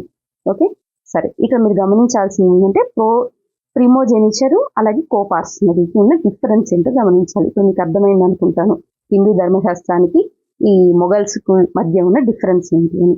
Right. Mughal relations with other rulers, మిగతా రాజ్యాల వాళ్ళతో వీళ్ళ రిలేషన్స్ ఎలా ఉన్నాయో చూద్దాం. ఫస్ట్ అయితే మొఘల్ రూల్స్ మామూలుగా ఎలా రూల్స్, ఇప్పుడు వీళ్ళు 300 ఏళ్ళు దాదాపు వీళ్ళ అంటే గ్రేటర్ మొఘల్స్ తీసుకోండి, వీళ్ళ రూల్ని ఎస్టాబ్లిష్ చేయగలంటే ఓన్లీ యుద్ధాలు చేస్తుంటేనే అయిపోతుందా అండి? యుద్ధాలు చేసి కింగ్ గెలుస్తూనే వెళ్తాడు, కరెక్టే. మరి అడ్మినిస్ట్రేషన్ ఎలా చేస్తారు? ఏ బేస్ మీద అక్కడ ఉన్న వాళ్ళందరినీ కంట్రోల్ చేయగలరు? ఎందుకంటే ఇండియా ఏదో చిన్న పీస్ కాదు కదా, లార్జ్ జియోగ్రఫికల్ ఏరియా ఉంది. మోర్ ఓవర్ కల్చరల్ గా చాలా డైవర్సిటీ ఉంది, ప్రాంతాల వైపుగా వాళ్ళ కల్చర్స్ వేరుగున్నాయి. మరి వీళ్ళందరినీ కంట్రోల్ చేయాలి, వీళ్ళందరినీ అడ్మినిస్ట్రేట్ చేయాలి అంటే మరి రూలర్స్ ఇంకేదో మెథడ్ కూడా తీసుకో ఉంటారు కదా. మనకు తెలుగులో చెప్తారు మీకు గుర్తుంటే, సామధాన దండోపాయాలు అని చెప్పి అన్నిటికీ ఒకే టైప్ ఆఫ్ టూల్ పనికిరాదనమాట. సో అందుకని వీళ్ళు ఏం చేశారు అంటే, Mughal rulers campaigned constantly against rulers who refused to accept their authority. కొంతమంది ఏంటి అంటే వాళ్ళని వాలంటరీగా కూడా యాక్సెప్ట్ చేశారనమాట. For example Rajputs. ఎవరు రాజపుత్స్ అంటే, ఈ రాజపుత్స్ చాలా మంది వాళ్ళ పిల్లల్ని ఈ మొఘల్ కింగ్స్ కి ఇచ్చి మ్యారేజ్ చేసి అలా మ్యారిటల్ రిలేషన్స్ అనేవి స్టార్ట్ చేశారు. మ్యారిటల్ రిలేషన్ స్టార్ట్ అయింది. ఈ రాజ్పుతులకి మొఘల్ సంస్థానంలో సముచిత స్థానాలు, హై పొజిషన్స్ అనేవి ఇవ్వడం జరిగిందనమాట. ఫర్ ఎగ్జాంపుల్ ఈయన మన అక్బర్ ఏం చేశాడంటే, అంబూర్ అనే ప్లేస్ ఉందన్నమాట, అంటే ఇప్పుడు ప్రజెంట్ జైపూర్ ఉంది కదా, ఆ జైపూర్ యొక్క రాకుమార్తెను రాజపుత్ యొక్క డాటర్ని మ్యారేజ్ చేసుకున్నాం అనమాట. ఓకే, ఆమె ఎవరంటే కచ్చవా ప్రిన్సెస్. వాళ్ళకి పుట్టిన వాళ్ళు ఎవరంటే జహాంగీర్ అనమాట. ఆయనతో పాటు Shahjahan was a Rathore princess. అంటే జహాంగీర్ ఏం చేశారు అంటే, జహాంగీర్ వచ్చేసి మేవార్ ఉంది అంటే జోధ్పూర్. ఇప్పుడు కూడా చాలా మంది మీకు గుర్తుంటే జోధా అక్బర్ మూవీ వచ్చినప్పుడు కూడా చాలా గొడవ చేశారు, అదేంటి అక్బర్కి జోధా అక్బర్ అని చెప్పారు, జోధా అని చెప్తున్నారు, జోధా అనే ఆవిడ జహాంగీర్ వైఫ్ కదా, అంటే అప్పుడు కోడలు అవుతుంది కదా, అట్లా చెప్తున్నారని చెప్పి కాంట్రవర్సీ వచ్చింది, గుర్తుందా? ఆ కాంట్రవర్సీకి సంబంధించింది అనమాట. ఈ షాజహాన్ ఎవరు అంటే జహాంగీర్కి అలాగే హిందూ ప్రిన్సెస్ అనమాట. ఈ హిందూ ప్రిన్సెస్ ఎవరంటే రాజ్పుత్ వాళ్ళ డాటర్. ఏ రాజ్పుత్ అంటే మేవార్, అది ఇప్పుడు ప్రజెంట్ జోధ్పూర్ అని పిలుస్తారు కదా, దానికి సంబంధించి. సో మీకు అర్థం కావాల్సిన జహాంగీరు ఒక ప్రిన్సెస్ యొక్క రాజ్పుత్ యొక్క కొడుకే, అలాగే షాజహాన్ కూడా అలాగే అనమాట. ఇలా వాళ్ళ మ్యారిటల్ రిలేషన్స్ అనేవి కనిపిస్తుంది. కానీ వీళ్ళలో ఏంటంటే సిసోడియా రాజ్పుత్స్ అని నాకు చెప్పాను, గుర్తుందా? ఆ సిసోడియా రాజ్పుత్స్ ఎక్కడ ఉండేవంటే మేవార్ వీళ్ళ ప్రాంతం అంతా మేవార్ ప్రాంతం అనమాట, రాజస్థాన్లో ఉంటుంది ఈ ప్రాంతము. వాళ్ళు ఏంటంటే చాలా రోజులు వీళ్ళని అంటే మొఘల్ అథారిటీని వాళ్ళు యాక్సెప్ట్ చేయలేదన్నమాట. కానీ వీళ్ళు మొఘల్స్ ఏమో వాళ్ళు ఓడించినప్పటికీ వాళ్ళని హ్యూమిలియేట్ చేయలేదన్నమాట. వాళ్ళని హానరబుల్గా వాళ్ళకు కూడా రెస్పెక్ట్ ఇచ్చారు. వాళ్ళకి తర్వాత ఏంటంటే ల్యాండ్స్ ఇచ్చారు. ఆ ల్యాండ్స్ ఏమనే వాళ్ళకి వాటన్ అని పిలిచేవాళ్ళు అనమాట. ఇలాంటి టర్మినాలజీ ఏదైనా వస్తే మీరు జాగ్రత్తగా ఇక్కడ ఐడెంటిఫై చేయండి. ఈ స్టోరీస్ అన్ని తీసేసేయండి, అంటే ఈ వార్స్ ఎలా జరిగింది, ఏం కాన్సిక్వెన్సీలు, అవి జస్ట్ గుర్తు పెట్టుకోండి. కానీ టర్మినాలజీ ఎక్కడైనా వస్తే మాత్రం మీరు నెంబర్ ఆఫ్ టైమ్స్ దాన్ని రిపీట్ చేయండి. ఓకే, మహా అయితే ఢిల్లీ సుల్తాన్తో ఉంటుందండి మనకు కష్టం, తర్వాత మొఘల్స్లో ఉంటుంది, ఇంకా చోళా అలాంటివి దగ్గర ఏంటంటే తమిళ టర్మినాలజీ కనిపిస్తుంది. కొంచెం వీటి మీద మీకు కంప్లీట్ గ్రిప్ ఉండాలన్నమాట. సరే, ఇదేంటి అంటే వీళ్ళు తర్వాత వాళ్ళని యాక్సెప్ట్ చేశారు కాబట్టి వాళ్ళకంటూ ఒక హానరబుల్ పొజిషన్ ఇవ్వాలని చెప్పి వీళ్ళు మిగతా వాళ్ళలాగా వాళ్ళని అవమానపరచడం ఇలాంటివి చేయకుండా వాళ్ళకి ల్యాండ్స్ ఇచ్చి మళ్ళీ వాళ్ళకి ఒక అసైన్మెంట్స్ లాగా ఆ జాగీర్స్ ఇచ్చేవాళ్ళు అనమాట. వాటిని ఏమంటారంటే వాటన్ జాగీర్స్ అని పిలుస్తారు. So the careful balance between the defeating but not humiliating their opponents enable the Mughals to extend their influence over many kings and chieftains. చూసారా ఎంత స్ట్రాటజిక్ ఇది తీసుకున్నారో వాళ్ళు. అదే మిగతా అయితే కొట్టుకొని ఇంకా మొత్తం సామ్రాజ్యం కొలాప్స్ అయిపోతుంటుంది. బట్ ఇవి లాంగ్ లాస్టింగ్ చేయడానికి ఇలాంటి కొన్ని ట్రిక్స్ ప్లే చేశారనమాట. సరే, ఇంకా ఏం చెప్తున్నారంటే, మీరు టేబుల్లో ఫస్ట్ టేబుల్ చూసినప్పుడు ఔరంగజేబ్ టైం మాట్లాడుతున్నాం కదా, 1707 వరకు వచ్చి 1658 నుంచి. ఆ టైంలో ఈయన చాలా మిలిటరీ క్యాంపెయిన్స్ చేసినప్పుడు శివాజీని ఇద్దరిని చాలా హ్యూమిలియేట్ చేశాడు అని విన్నాము.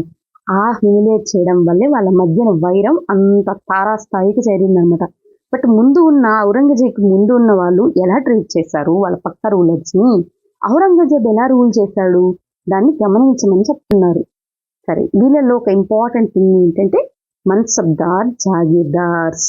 గుర్తుంటే ఢిల్లీ సుల్తానేట్స్ దగ్గర మనము ఇక్తా ఎవరు ప్రవేశపెట్టారండి ఇక్తాదారీ సిస్టమ్ని? మనకు అల్లావుద్దీన్ ఖిల్జీ, అవునా? ఆయన టైంలో ఇది బాగా చదివాము. ఇప్పుడు మన్సబ్దార్స్, జాగీర్దార్స్ చదవబోతున్నాం అనమాట. ఇది మనం అక్కడ టెక్స్ట్ ని చదవడం కన్నా అండి దీని మీద నెంబర్ ఆఫ్ టైమ్స్ క్వశ్చన్స్ అనేవి ఉన్నాయి. మీరు గమనిస్తే ఎంసీక్యూస్ లో కూడా మీకు చాలా క్వశ్చన్స్ కనిపిస్తాయి. కాబట్టి ఒకసారి కాంప్రహెన్సివ్ గా తెలుసుకోవడానికి ట్రై చేద్దాం. కొంచెం టైం పట్టినా పర్వాలేదు. మన్సబ్దార్, జాగీర్దార్ ఈ రెండింటి దగ్గర మీరు ఐడెంటిఫై చేయగలరు, ఎందుకంటే ఇది ఒక పర్సన్ ని రెఫర్ చేస్తుంది అని. సో ఇక్కడ డౌట్ ఉండదు. కానీ మన్సబ్దార్ ఏంటి, జాగీర్దార్ ఏంటి అని డౌట్ వస్తుంది. జాగీర్ అంటే ల్యాండ్, జమీందార్ లాగా జాగీర్ అంటే సరే ఒక ల్యాండ్ కి పెద్ద అని క్లారిటీ తెచ్చుకోగలరు. బట్ మన్సబ్దార్ అంటే ఏంటి అనే డౌట్ ఉంటుంది కదా. మన్సబ్దార్ అనేది ఒక పొజిషన్ అని గుర్తుపెట్టుకోండి. లైక్ మన ఐపీఎస్, ఐఏఎస్ లాగా మనం అడ్మినిస్ట్రేటివ్ సిస్టమ్ లో పార్ట్స్. అంతేగాని మన కింగ్స్ కాదు కదా. కింగ్ ఇప్పుడు ఐఏఎస్ లేకపోతే ఐపీఎస్ ఉంటాడు, ఐపీఎస్ పోలీస్ సిస్టమ్ అని చెప్పి అతని కొడుకు కూడా ఐపీఎస్ నీ తర్వాత నీ కొడుకు అట్లా ఏం చేయం కదా మనం. దీనికి మనం ఎగ్జామ్స్ రాసి, ఈవెన్ మనం స్టేట్ పిఎస్సీలకైనా సరే మనం ఏం చేయాలి, ఎగ్జామ్ రాస్తేనే మనం వెళ్తాం. అలాగే వీళ్ళు కూడా ఏంటంటే హెరిడిటరీ అయితే కాదనమాట. వీళ్ళకి కొన్ని క్వాలిఫికేషన్స్ ఉండాలి. ఆ క్వాలిఫికేషన్స్ అంటే చూద్దాం. వీళ్ళు సెలెక్ట్ అయిన తర్వాత అంటే మన్సబ్దార్గా అపాయింట్ చేస్తారు. ఎవరు అపాయింట్ చేస్తారు అంటే ఎంపరర్, చక్రవర్తి వీళ్ళని అపాయింట్ చేస్తారు. చేసిన తర్వాత మరి వీళ్ళు సర్వీస్ చేశారు కదా, వీళ్ళకి ఏం చేయాలి, శాలరీ ఇవ్వాలి. శాలరీ ఏ ఫామ్లో ఇచ్చేవాళ్ళంటే క్యాష్ ఫామ్లోను, అలాగే భూమి ఈ విధంగానే ఇచ్చేవాళ్ళు. క్యాష్ ఫామ్లో ఇస్తే దీన్ని నద్ది అని పిలిచేవాళ్ళు అనమాట. అదే ల్యాండ్ ఫామ్లో ఇస్తే దాన్ని జాగీర్దార్ అని పిలిచేవాడు. అంటే ల్యాండ్ మీద రెవెన్యూ రైట్స్ అనేవి ఈ మన్సబ్దార్కి ఇచ్చేవాడు. అప్పుడు ఏమంటారు, ఈయన్ని అంటే జాగీర్దార్ అని పిలుస్తారు. మన్సబ్దార్ విషయంలో ఏంటంటే హెరిడిటరీ కాదు, ఎందుకంటే ఇక్కడ సామ్రాజ్యం యొక్క సంరక్షణ ఇంపార్టెంట్, అందువల్ల మెరిటోరియస్కి ఇంపార్టెన్స్ ఇచ్చారు.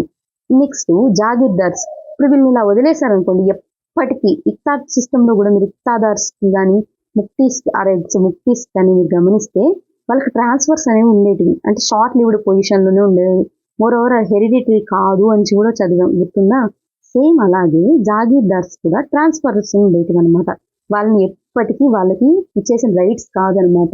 ఓకే, సరే. ఈ కాన్సెప్ట్ ఎక్కడి నుంచి తీసుకొచ్చారంటే సెంట్రల్ ఏషియా నుంచి తీసుకొచ్చారు. ఎవరు తీసుకొచ్చారంటే బాబర్ తీసుకొచ్చేవారు. అప్పుడు వాళ్ళు ఏమని పిలిచారంటే ఈ సిస్టమ్ని బజాదార్ అని పిలిచారు. నాకు మీకు గుర్తుంటే సిసోడియా వీళ్ళ దగ్గర నేను వాటన్ ల్యాండ్స్ అన్నాను.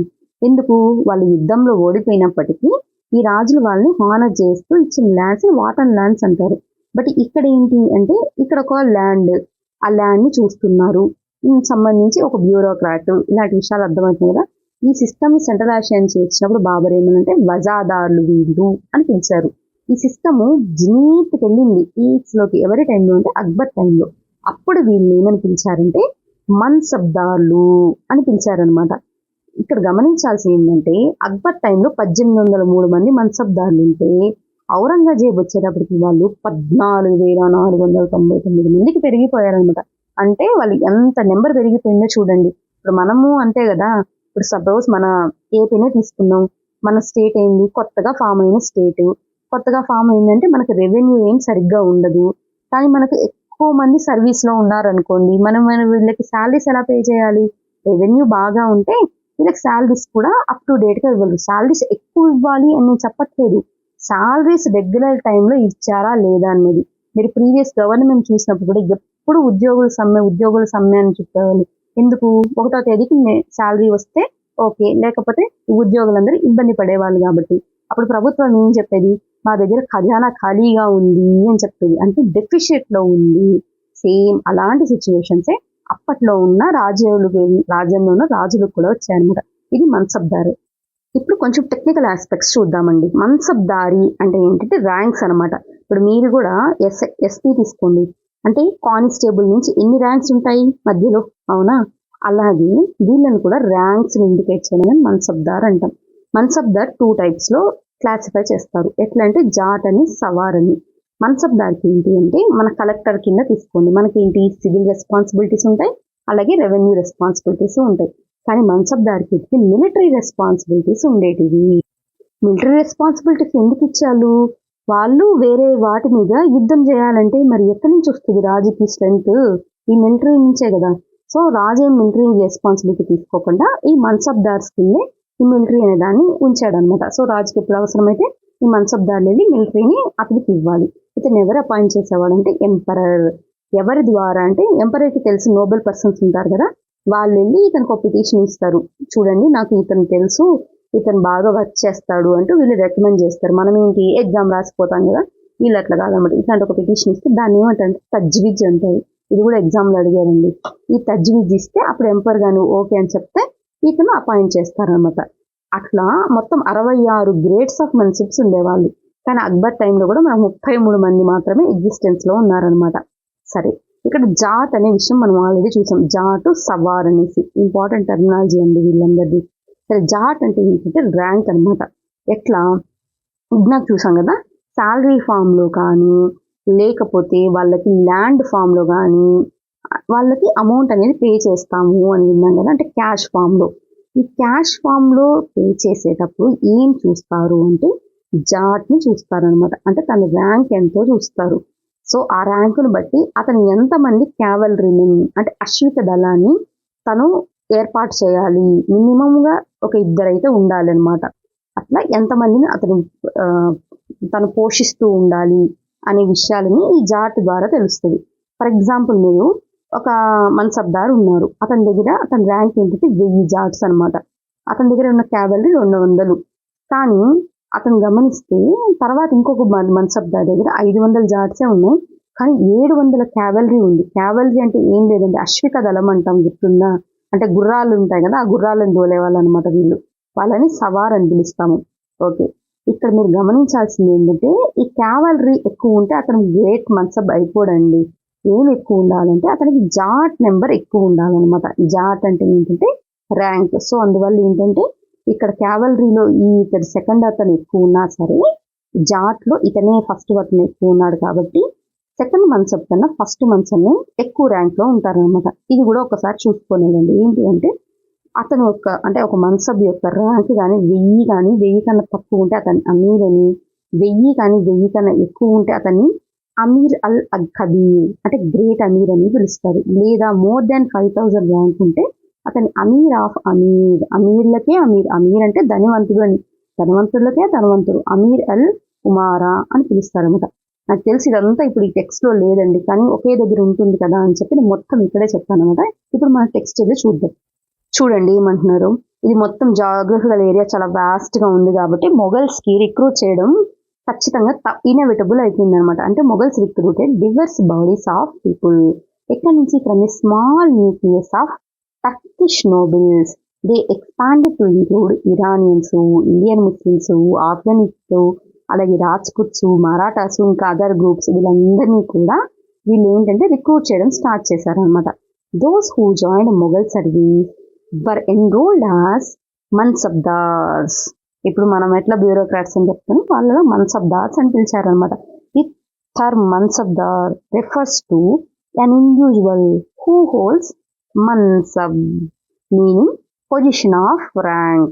హోప్ మీకు ఇప్పుడు క్లారిటీ వచ్చింది అనుకుంటాను. ర్యాంక్కి మన్సబ్దార్కి మన్సబ్కి ఉన్న రిలేషన్ ఏంటి అని చెప్పి. సో మన్సబ్దార్ అంటే తన ర్యాంక్ని ఇండికేట్ చేస్తుంది. It was a grading system used by Mughals. ఎలా? తన ర్యాంక్ ఎంతో చూస్తారు, తన శాలరీ ఎంతో చూస్తారు, దాన్ని బట్టి తనకున్న మిలిటరీ రెస్పాన్సిబిలిటీస్ ఏంటి అని మాట్లాడతారు. ఇప్పుడు శాలరీ ఎలా వస్తుందండి? మీ ర్యాంక్ పెరిగే కొద్దీ మీకు శాలరీ అనేది పెరుగుతుంది. సో ఆబ్వియస్లీ ర్యాంకు శాలరీని బట్టి మీ స్ట్రెంత్ ఎంతో తెలుస్తుంది కాబట్టి మీరు ఇన్ని మిలిటరీ రెస్పాన్సిబిలిటీస్ మీకు ఉన్నాయి అని చెప్తారు. సో మీ రైట్స్ పెరిగే కొద్దీ మీకున్న రెస్పాన్సిబిలిటీస్ పెరుగుతాయి కదా, ఆ విధంగా. Rank and salary but determined by a numerical value called zat. ఈ జాట్ని బట్టి మీ ర్యాంక్ అనేది ఉంటుందంట. The higher the zat more prestigious was the nobles position in the court. నాకు అనుకున్నాం కదా ఒక మన్సబ్దారు ఇంకో మన్సబ్దార్కి సంబంధించిన ఎగ్జాంపుల్. సో అది మీరు ఇక్కడ గుర్తు తెచ్చుకోవాలి. And the larger his salary. So rank ఎక్కువ ఉంది కాబట్టి అతనికి శాలరీ కూడా ఎక్కువ ఇస్తున్నాము అని చెప్తున్నారు. The mansabdars military responsibilities required him to maintain a specialised number of sawar. So అతని ర్యాంకును బట్టి తనకి మిలిటరీ రెస్పాన్సిబిలిటీస్ ఎలా అసైన్ చేస్తామో తనకి మిలిటరీతో పాటు ఈ సవార్స్ అంటే క్యావలరీ మ్యాన్ ఎంత తను పోషించాలి అనే విషయాన్ని కూడా చెప్తారు అని చెప్తున్నారు అనమాట. The mansabdar brought his cavalry man for review. తనే రివ్యూ చేయించాలి, తను రిజిస్టర్ చేయించాలి. అలాగే హార్సెస్కి బ్రాండ్, తర్వాత కాలంలో దాన్ని దాగ్ అని పిలిచేవాళ్ళండి. అంటే అరేబియన్ గుర్రాలు లాంటి మేలిమి జాతి గుర్రాలకి ఈ ముద్ర వేసేవాళ్ళండి డూప్లికేషన్ తగ్గడానికని. సో హార్సెస్కి బ్రాండ్ వేయించాలి. And then received money to pay them as a salary. అంటే వాటి యొక్క మేనేజ్మెంట్ ఎవ్రీథింగ్ ఒక ఆర్డర్లో రిజిస్టర్ చేసి ఈవెన్ వాళ్ళకి ఇచ్చే శాలరీస్ కూడా రెగ్యులర్గా చేయాలన్నమాట. ఇదంతా ఎవరి బాధ్యత అంటే మన్సబ్ బాధ్యత. మీరు మన్సబ్దార్ అనగానే మన కలెక్టర్ని ఎవరికైనా గుర్తు తెచ్చుకొని మీకు ఇదంతా గుర్తొస్తుంది. Next, mansabdars receive their salaries as revenue assignments called jagirs. ఇందాక అన్నాం కదా, శాలరీస్ క్యాష్ ఫామ్లో అయినా ఉండొచ్చు, లేకపోతే ల్యాండ్ ఫామ్లో అయినా ఉండొచ్చు. ల్యాండ్ ఫామ్లో ఇస్తే దాన్ని జాగీర్స్ అని పిలుస్తాం అనమాట. అంటే అక్కడ మున్సిబ్దార్ ఏమవుతాడు, జాగీర్దార్. జాగీర్దార్ అంటే ఏంటి, అతను వెళ్ళి ఆ ల్యాండ్ మీద వచ్చే రెవెన్యూని కలెక్ట్ చేసుకోవచ్చు అనమాట. Which were somewhat like iqtas. Iqtas అంటే కూడా ఏంటి, కింగ్ ఆ గవర్నర్కి సమ్ టెరిటరీస్ ఇస్తాడు, దాన్ని ఏమంటాము ఇక్తా అంటాము. కానీ ఆ ఇక్తా పొందిన అతన్ని ఏమంటాము ఇక్తేదార్ కానీ లేకపోతే ముక్తా అని పిలుస్తాం కదా. బట్ అన్లైక్ ముక్తా ఇక్కడ ఏం జరుగుతుందంటే most mansabdar did not actually reside in or administer their jagirs. అంతే కదా, జాగీర్స్ ఎవరి దగ్గర ఉన్నాయండి మామూలుగా. జాగీర్దార్ అంటే ఎవరు, ఈ మున్సబ్దారే. తనకి ల్యాండ్ ఇచ్చారు కాబట్టి తను మున్సబ్దార్ అవుతాడు. కానీ ఈ మున్సబ్దార్కి చాలా వర్క్ ఉంది కదా, కాబట్టి అతను ఆ కొంచెం ప్లేస్ కోసం తను ఏం కాచు కూర్చోడు అనమాట. సో మోస్ట్లీ ఏంటంటే తను అక్కడ అసలు నివాసమే ఉండడు. They only had rights to revenue of they assignments. Just ఆ రెవెన్యూని కలెక్ట్ చేస్తాడు. అది కూడా ఎందుకు కలెక్ట్ చేస్తాడు, for them by they servants to pay they salaries for the military. ఇప్పుడు కూడా అంతే కదా, మన ఆఫీసర్లు ఏమన్నా ఒక టౌన్లో వాళ్ళకి పోస్టింగ్ వచ్చింది అనుకోండి, అక్కడే వాళ్ళు ఏమైనా రిసైడ్ ఉంటారా, కాదు. కానీ ఆ టెరిటోరియల్ మీద వాళ్ళకి అథారిటీ అనేది ఉంటుందన్నమాట. సో యాక్చువల్గా ఎవరు కలెక్ట్ చేస్తారు అంటే ఆ సర్వెంట్స్ అనే వాళ్ళు కలెక్ట్ చేస్తారన్నమాట. ఒకసారి ఇక్కడ ఒక టేబుల్ ఇచ్చారు చూడండి, జాట్ ర్యాంకింగ్ అని చెప్పేసి. అక్బర్స్ రీజియన్ ఉన్నప్పుడు 29 మన్సబ్దార్లు ఉంటే with a rank of 5000 zat. 5000 జాట్లో ఉన్న వాళ్ళు 29 ఉంటే అదే 5000 జాట్ అంటే ఆ ర్యాంకుతో మన ఔరంగజేబ్ టైంకి వచ్చేసరికి వాళ్ళు 79కి పెరిగారు. అంటే మీరు ఇక్కడ ఏం గమనించాలి, మన్సబ్దార్లు అనే వాళ్ళు పెరిగారు అనే విషయం అర్థమవుతుంది. మన్సబ్దార్లు పెరిగారంటే ఎంప్లాయీస్ ఇంక్రీజ్ అయ్యారు. ఏపీ ఈ కేస్ స్టడీలా చెప్పారు కదా, సో అది గుర్తు తెచ్చుకొని మీకు క్లారిటీ వస్తుంది. సో ఈ మన్సబ్దార్ సిస్టమ్ వల్లే తర్వాత ఈ యొక్క పెద్ద సామ్రాజ్యం ఎలా డిసింటిగ్రేట్ అయింది, దానికి ఈ మన్సబ్దారీ సిస్టమ్ ఎలా దోహదపడింది అనేది మనం ఫర్దర్ క్లాస్లో చదువుతాం అనమాట. ఇక్కడి వరకు మనకి ఏం తెలిసింది అంటే అక్బర్ టైం నుంచి ఔరంగజేబ్ టైం చూస్తే మీకు నెంబర్ ఆఫ్ మన్సబ్స్ అనేది ఇంక్రీజ్ అయింది అని, అంటే మన రాయల్ ఎక్స్చెక్చర్ మీద ఈ యొక్క బర్డెన్ ఆఫ్ లైబిలిటీ అనేది ఇంక్రీజ్ అయింది. ఓకే, అంటే మీకు ఇన్కమ్ కూడా ఆ విధంగానే ఇంక్రీజ్ అయ్యి ఉంటే మీరు పెరిగిన డిమాండ్ని మీట్ చేయగలరు. కానీ ఇక్కడ ఏం జరిగిందో చూడండి, అక్బర్ రీజియన్లో అంటే ఆ టైంలో జాగీర్స్ అనే వాళ్ళు కేర్ఫుల్గా యాక్సెస్ చేశారు. సో దానివల్ల ఏమైంది అంటే వాళ్ళకి పే చేసే revenue, so that their revenues were రఫ్లీ equal to the salaries of their mansabdar. అంటే వాళ్ళు ఎంత కలెక్ట్ చేశారో ఆ మొత్తాన్ని వాళ్ళకి శాలరీ రూపంలో ఇచ్చేవాళ్ళు అనమాట. సో అక్కడ బ్యాలెన్స్ అనేది జరిగింది. సో వాళ్ళేంటి, వాళ్ళ యొక్క ఖజానా మీద బర్డెన్ ఏం పడలేదు. కానీ ఔరంగజేబ్ వచ్చేటానికి ఏమైంది అంటే was no longer the case. ఎందుకు అంటే ఎంతైతే రెవెన్యూ కలెక్ట్ చేస్తారో అది మొత్తం చాలా తక్కువగా ఉంది. జమీందార్కి పే చేయాల్సిన శాలరీ అనేది ఎక్కువగా ఉంది అనమాట. దీనివల్ల ఏమైందంటే huge increase in number of mansabdars అనేది ఒక ఫ్యాక్టర్ ఇలాంటి ఒక సమస్య ఎదురవ్వడానికి. Which mean that long wait before they received a jagir. So ఈ మన్సబ్దార్స్ ఇంక్రీజ్ అవ్వడం వల్ల ఏమైంది అంటే వీళ్ళకి ఇప్పుడు ల్యాండ్ అనేది ఇవ్వాలి కదా. ఇప్పుడు ఇంతమంది పెరిగిపోతే వాళ్ళకి ల్యాండ్ ఎక్కడి నుంచి తీసుకొస్తారు, మన్సబ్దార్లు పెరిగినంత మాత్రాన ల్యాండ్ ఏమైనా పెరుగుతుందా, పెరగదు కదా. అందువల్ల ల్యాండ్ షార్టేజ్ అనేది పెరిగిపోయింది అనమాట. యాజ్ ఎ రిజల్ట్ దీనివల్ల ఏమైంది అంటే ఎవరైతే ఆల్రెడీ జాగీర్దారుగా ఉన్నారో వాళ్ళు ఎంత వీలైతే అంత ఈ రెవెన్యూ నుంచే, అంటే వాళ్ళ కప్పం నుంచే, ట్యాక్స్ నుంచే తీసుకుంటూ ఉన్నారన్నమాట. ఎందుకంటే వాళ్ళకి సాలరీస్ రావట్లేదు కదా, సో వీళ్ళు ఏంటంటే ప్రజల నుంచి మొత్తం తీసుకోవడం స్టార్ట్ చేశారు. Aurangzeb was unable to control these developments in the last years of his region and the peasantry therefore suffered tremendously. దీనివల్ల అల్టిమేట్గా ఎవరు సఫర్ అయ్యారు? పీజెంట్రీ. మోర్ ఓవర్ ఆయన లాస్ట్ టైంకి వచ్చేసరికి ఆయన సక్సెషన్ వార్ని కూడా చూడాల్సి వచ్చింది. ఇవన్నీ ఏంటంటే గ్రేటర్ మొఘల్స్కి లేటర్ మొఘల్స్కి మధ్యన వ్యత్యాసం, ఎలా లేటర్ మొఘల్స్ వైపు వెళ్ళారు, 1707 తర్వాత మొఘల్ డైనస్టీ ఎలా వాళ్ళ అభివృద్ధి కుంటుపడింది, ఇలాంటివన్నీ చదవబోతాం అనమాట. నెక్స్ట్ జప్త్, అలాగే జమీందార్స్. ఇక అక్కడ అర్థం అవ్వాల్సింది ఏంటంటే మొత్తం తన ఎంపైర్ అంతా ఉంది కదా, దాన్ని ఏం చేశారు అంటే each province was divide into revenue circles. ఇప్పుడు కూడా అంతే కదా, మనం స్టేట్ ఉంటుంది, స్టేట్లో రెవెన్యూ డిస్ట్రిక్ట్స్ అని కూడా డిస్ట్రిక్ట్స్ ఉంటాయి, దాంతోపాటు రెవెన్యూ డిస్ట్రిక్ట్సే కదా ఆర్డీఓస్. గ్రూప్ 1 రాస్తే ఏమవుతాం? ఆర్డీఓస్ అవుతాం. సో ఈ రెవెన్యూ డిస్ట్రిక్ట్స్ లాగా వీళ్ళు ఏంటంటే ప్రావిన్స్ రెవెన్యూ సర్కిల్స్గా డివైడ్ చేశారు. Revenue circles with its own schedule of revenue rates for individual crops. అంటే ఆ రీజియన్లో ఉన్న వాటి మీద రేట్స్ అనేవి వీళ్ళే ఫిక్స్ చేసేవాళ్ళంట. ఈ మెథడ్ని ఏమంటారు అంటే జప్ట్ అని పిలుస్తారు. ఈ జప్ట్ని ఎవరు ప్రిపేర్ చేశారంటే అక్బర్ యొక్క రెవెన్యూ మినిస్టర్. ఎవరితను అంటే తోడర్మాల్. ఇతనేమి ఇది ఏదో అల్లటప్పగా ఊరికే ఇమాజినేషన్తో అలా ఏం చేయలేదన్నమాట. ఇతనికి ముందు మీకు గుర్తుంటే లాస్ట్ చాప్టర్లో మనం షేర్షా సూరి గురించి చదివాం. షేర్షా సూరి ఎప్పుడు 1540 నుంచి 1555 వరకు రూల్ చేశారు. ఎవరి తర్వాత? హుమాయూన్ తర్వాత రూల్ చేశారు అన్నాం.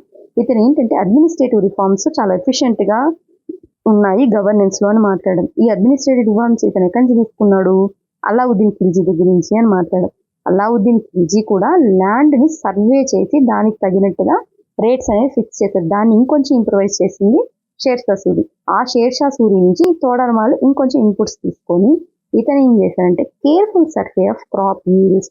అంతే కదా, ఇంతకుముందు వీళ్ళు ఏం చేసేవాళ్ళంటే ల్యాండ్ ఉందనుకోండి, అన్ని ల్యాండ్స్కి ఒకేలాగా రేట్ అనేది ఫిక్స్ చేసేవాళ్ళు అనమాట, ట్యాక్స్. కానీ మాగాణ భూమి ఒకలాగా వర్క్ చేస్తుంది, మెట్ట భూమి ఒకలాగా ఈల్డ్ ఇస్తుంటుంది. అట్ ది సేమ్ టైం దానికి ఇరిగేషన్ ఫెసిలిటీస్ చూడాలి, తరి భూమి ఏంటి, మెట్ట భూమి ఏంటి, ఇలా నెంబర్ ఆఫ్ ఫ్యాక్టర్స్ అనేవి ఇన్ఫ్లుయెన్స్ చేస్తాయి కదా. అందువల్ల ఈ తోడర్మాల్ ఏం చేశారంటే సర్వే అనేది కేర్ఫుల్గా చేసి ప్రైజెస్ అనేది ఫిక్స్ చేసి ఏరియా ఎంత కల్టివేట్ చేసేది అన్నీ అసాసినేట్ చేసి ఒక ఎస్టిమేషన్ అనేది 10 సంవత్సరాలకి బిట్వీన్ 1570 నుంచి 1580 వరకు ప్రిపేర్ చేసి ఆ విధంగా ప్రొసీడ్ అవ్వండి అంటే ఒక బ్లూ ప్రింట్ ఇచ్చాడనమాట. సో ఇంత వర్క్ చేశారు కదా, ఈ మొత్తం రెవెన్యూ సిస్టమ్ ఏమంటామంటే జప్ట్. మనం రాసేది అడ్మినిస్ట్రేటివ్ ఎగ్జామ్స్కి. సో అడ్మినిస్ట్రేటివ్కి సంబంధించి ట్యాక్స్ సిస్టమ్కి సంబంధించి ఎలాంటి వర్డ్స్ వచ్చినా సరే కంప్లీట్ అండర్స్టాండింగ్ దాని గురించి తెలుసుకోవడానికి ట్రై చేయండి. ఇదండి జప్ట్ సిస్టమ్ అంటే. హోప్ మీకు అర్థమైంది అనుకుంటున్నాను. సరే, ముందు మనం ఏం చదివాము? జాగీర్దార్ అని చదివాం, అలాగే మన్సబ్దార్ అని చదివాం. మన్సబ్దార్లకు కానీ ల్యాండ్ ఫామ్లో ఇస్తే దాన్ని జాగీర్దార్ అని పిలిచాము, అవునా? ఇప్పుడు జమీందార్స్. జమీన్ అంటే ఏంటి? ల్యాండ్ మీద ఓనర్స్. జాగీర్దార్స్ అన్నాం కదా, జాగీర్దార్స్ ఏంటి? ప్రతి దగ్గరికి పోయి కలెక్ట్ చేసుకుంటారా? చేసుకోలేరు. సో వీళ్ళు ఏంటంటే లోకల్గా ఉంటారు కదా లీడర్స్ని, వాళ్ళని పెట్టేవాళ్ళు అనమాట. వాళ్ళని ఏమంటారు అంటే జమీందార్స్. అంటే ఈ సామంత రాజ్యాలు ఉంటారు కదా, వాళ్ళని జమీందార్స్ అంటాం. కొన్ని దగ్గరలో మీరు లాస్ట్ పేజ్లో చూస్తే సర్వెంట్స్ ద్వారా జాగీర్దార్లు కలెక్ట్ చేసేవాళ్ళు అన్నాం. ఎందుకు? తనకి రెసిడెంట్గా అక్కడ ఏమి ఉండడు, అడ్మినిస్ట్రేటివ్ రైట్స్ ఉంటాయి అని చదివాం. బికాస్ ఇతనికి ఏంటి, మన్సబ్దార్కి చాలా వ్యాస్ట్ డ్యూటీస్ ఉన్నాయి కాబట్టి. ఇక్కడ సర్వెంట్స్ అన్నాం కదా, ఈ సర్వెంట్ బదులు ఇప్పుడు ఎవరు వచ్చారంటే సామంతులు వచ్చారంట. వాళ్ళని ఏమన్నాము అంటే జమీందార్స్ అంటున్నాం. So the main source of income available to Mughal rulers was tax and the product of peasantry. గమనించారా? రైతు ఏం పండిస్తారో దాని మీద అనమాట. కానీ యాన్షియంట్ టైంలో మీకు గుర్తుంటే భూమి శిస్తు 1/6 కలెక్ట్ చేశారు అని చదివాం. ఖరాజ్ అని చెప్పి ఢిల్లీ సుల్తనేట్స్ టైంలో 50% ఆఫ్ పీజెంట్ ప్రొడక్షన్ని తీసుకున్నారు అన్నాం. ఈవెన్ మంగోల్ టైంలో కూడా ఇది కంటిన్యూ చేశారు. ఇలాంటివన్నీ చదివాం. అంటే భూమి శిస్తు నుంచి పీజెంట్ ప్రొడక్షన్కి మళ్ళీ ఇది ట్యాక్స్. దాన్ని ఇప్పుడున్న మొఘల్స్ కూడా కంటిన్యూ చేశారనమాట. అంటే మెయిన్ సోర్స్ ఏంటి వీళ్ళకి అంటే ప్రొడక్షన్ ఆఫ్ పీజెంట్రీ, భూమి శిస్తు కాదు. In most places peasants pay taxes through rural elites. That is ఎవరు అంటే హెడ్ మ్యాన్, ఊరు పెద్ద ఎవరు ఉంటారు ఆయన. కొన్ని దగ్గర ఊరి పెద్ద అంటారు, కొంతమంది ఆ ఊరి సామంతులు అంటారు, ఎవరైనా కానివ్వండి ఆ ఊర్లోనే elite people. Okay, the Mughals used one term ఏంటి అంటే zamindars to describe all intermediaries. Zamindars అంటే ఎవరు? ఇంటర్మీడియరీస్ అనమాట. వెదర్ దేవర్ లోకల్ హెడ్ మ్యాన్ అయినా, విలేజెస్ అయినా, పవర్ఫుల్ చిఫ్ అయినా, ఎవరైనా సరే వాళ్ళు ఏంటి అంటే ఇంటర్మీడియరీస్, మధ్యవర్తులు అంటాం కదా, వాళ్ళే జమీందారులు. Okay, right. వీళ్ళు ఈ రెవెన్యూ సిస్టమ్కి సంబంధించి ఏంటి అంటే వాటికి సంబంధించిన అకౌంట్స్ అన్ని వీళ్ళు కేర్ఫుల్గా మేనేజ్ చేసేవాళ్ళనమాట. కానీ ఇంకున్నప్పటికీ గుజరాత్, బెంగాల్లో ఈ సిస్టమ్ అనేది అందుబాటులోకి రాలేదు. Zamindars exercise a great deal of power exploitation by the Mughal administrator. దీనివల్ల ఏమైంది? రెబెలియన్, తిరుగుబాటు అనేది మొదలైందనమాట. ఇంకొన్ని దగ్గరలో ఏంటంటే zamindars, peasants of same caste ఉంటారు కదా, వాళ్ళిద్దరూ కలిసి మొఘల్స్ మీద తిరుగుబాటు చేశారనమాట. సో ఫైనల్గా దీస్ పీజెంట్ రివోల్ట్స్ అనేవి ఛాలెంజ్గా మొఘల్ ఎంపైర్ యొక్క స్టెబిలిటీని ఛాలెంజ్ చేసే by the end of 17th century. So 17 తర్వాత ఎలా చేంజ్ అయిందో మనం నెక్స్ట్ చూద్దాం. మరి ఇక్కడ చూడండి, ఎవరు? అక్బర్. అక్బర్ ఏం చేశారంటే అబుల్ ఫజల్, ఇతను క్లోజ్ ఫ్రెండ్ అనమాట. ఈ అబుల్ ఫజల్ని పిలిచి తన ఒక హిస్టరీని రాయమని చెప్పాడు. ఇతను ఏం రాశారంటే Abul Fazal wrote 3 volume history of Akbar's regime. Akbar యొక్క రెజీమ్లో జరిగిన చరిత్ర 3 భాగాలుగా చేశాడనమాట. ఒకటి వాల్యూమ్ 1, వాల్యూమ్ 2, వాల్యూమ్ 3. వాల్యూమ్ 1 ఏం చెప్తుందంటే అక్బర్ యొక్క యాన్సిస్టర్స్, తన పూర్వీకుల గురించి మాట్లాడుతుంది. అక్బర్ అంటే ఆ సెకండ్ వాల్యూమ్ ఆఫ్ బుక్ ఏం మాట్లాడుతుంది అంటే అక్బర్ టైంలో జరిగిన చారిత్రక అంశాల గురించి మాట్లాడుతుంది. మనకి థర్డ్ వన్ ఉంది కదా, ఇది చాలా ఇంపార్టెంట్ అండి. నెంబర్ ఆఫ్ టైమ్స్ అడిగారు. ఏంటి అంటే ఐనీ అక్బరీ. ఇది ఏం చెప్తుందంటే అక్బర్ టైంలో ఉన్న పరిపాలన గురించి చెప్తుంది. అంతే కదా, ఒక ఎగ్జామ్ రాసే అభ్యర్థిగా మనం అక్బర్ తాతలు ఎవరు, ముత్తాతలు ఎవరు, లేకపోతే అక్బర్ టైంలో ఆయన ఏం చేశాడు, ఇలాంటి వాటికన్నా అక్బర్ టైంలో పరిపాలన ఎలా ఉంది అన్నది మనకు ఇంపార్టెంట్. సో ఎవరు చెప్తున్నారు ఇది అంటే ఐనీ అక్బరీ చెప్తుంది. ఎవరు రాశారు ఇది అంటే అబుల్ ఫజల్ రాసంట.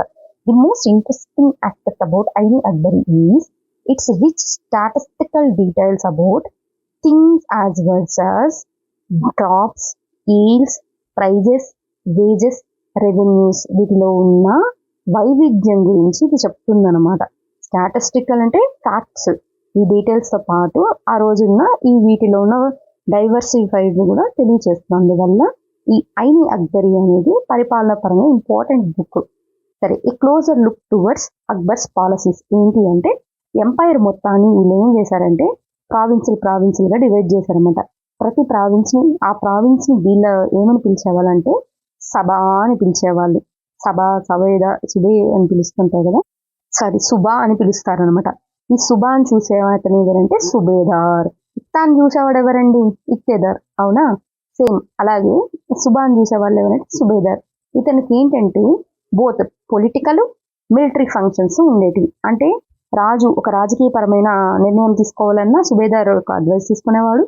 మిలిటరీ ఫంక్షన్స్ ఎలాగూ ఉంటాయి. మిలిటరీ ఫంక్షన్స్ లేకపోతే అని చెప్తే ఊరికే కబూర్లు వింటా ఉంటాడండి రాజు. అది కదా ఒక చిన్న సెన్స్ అనమాట మొత్తం. ఎందుకంటే రాజ్యాలన్నీ మిలిటరీ ఎక్స్పెడిషన్స్ మీద ఉంటాయి కాబట్టి మిలిటరీ ఫంక్షన్స్ అనేవి డిఫాల్ట్గా ఉంటాయి.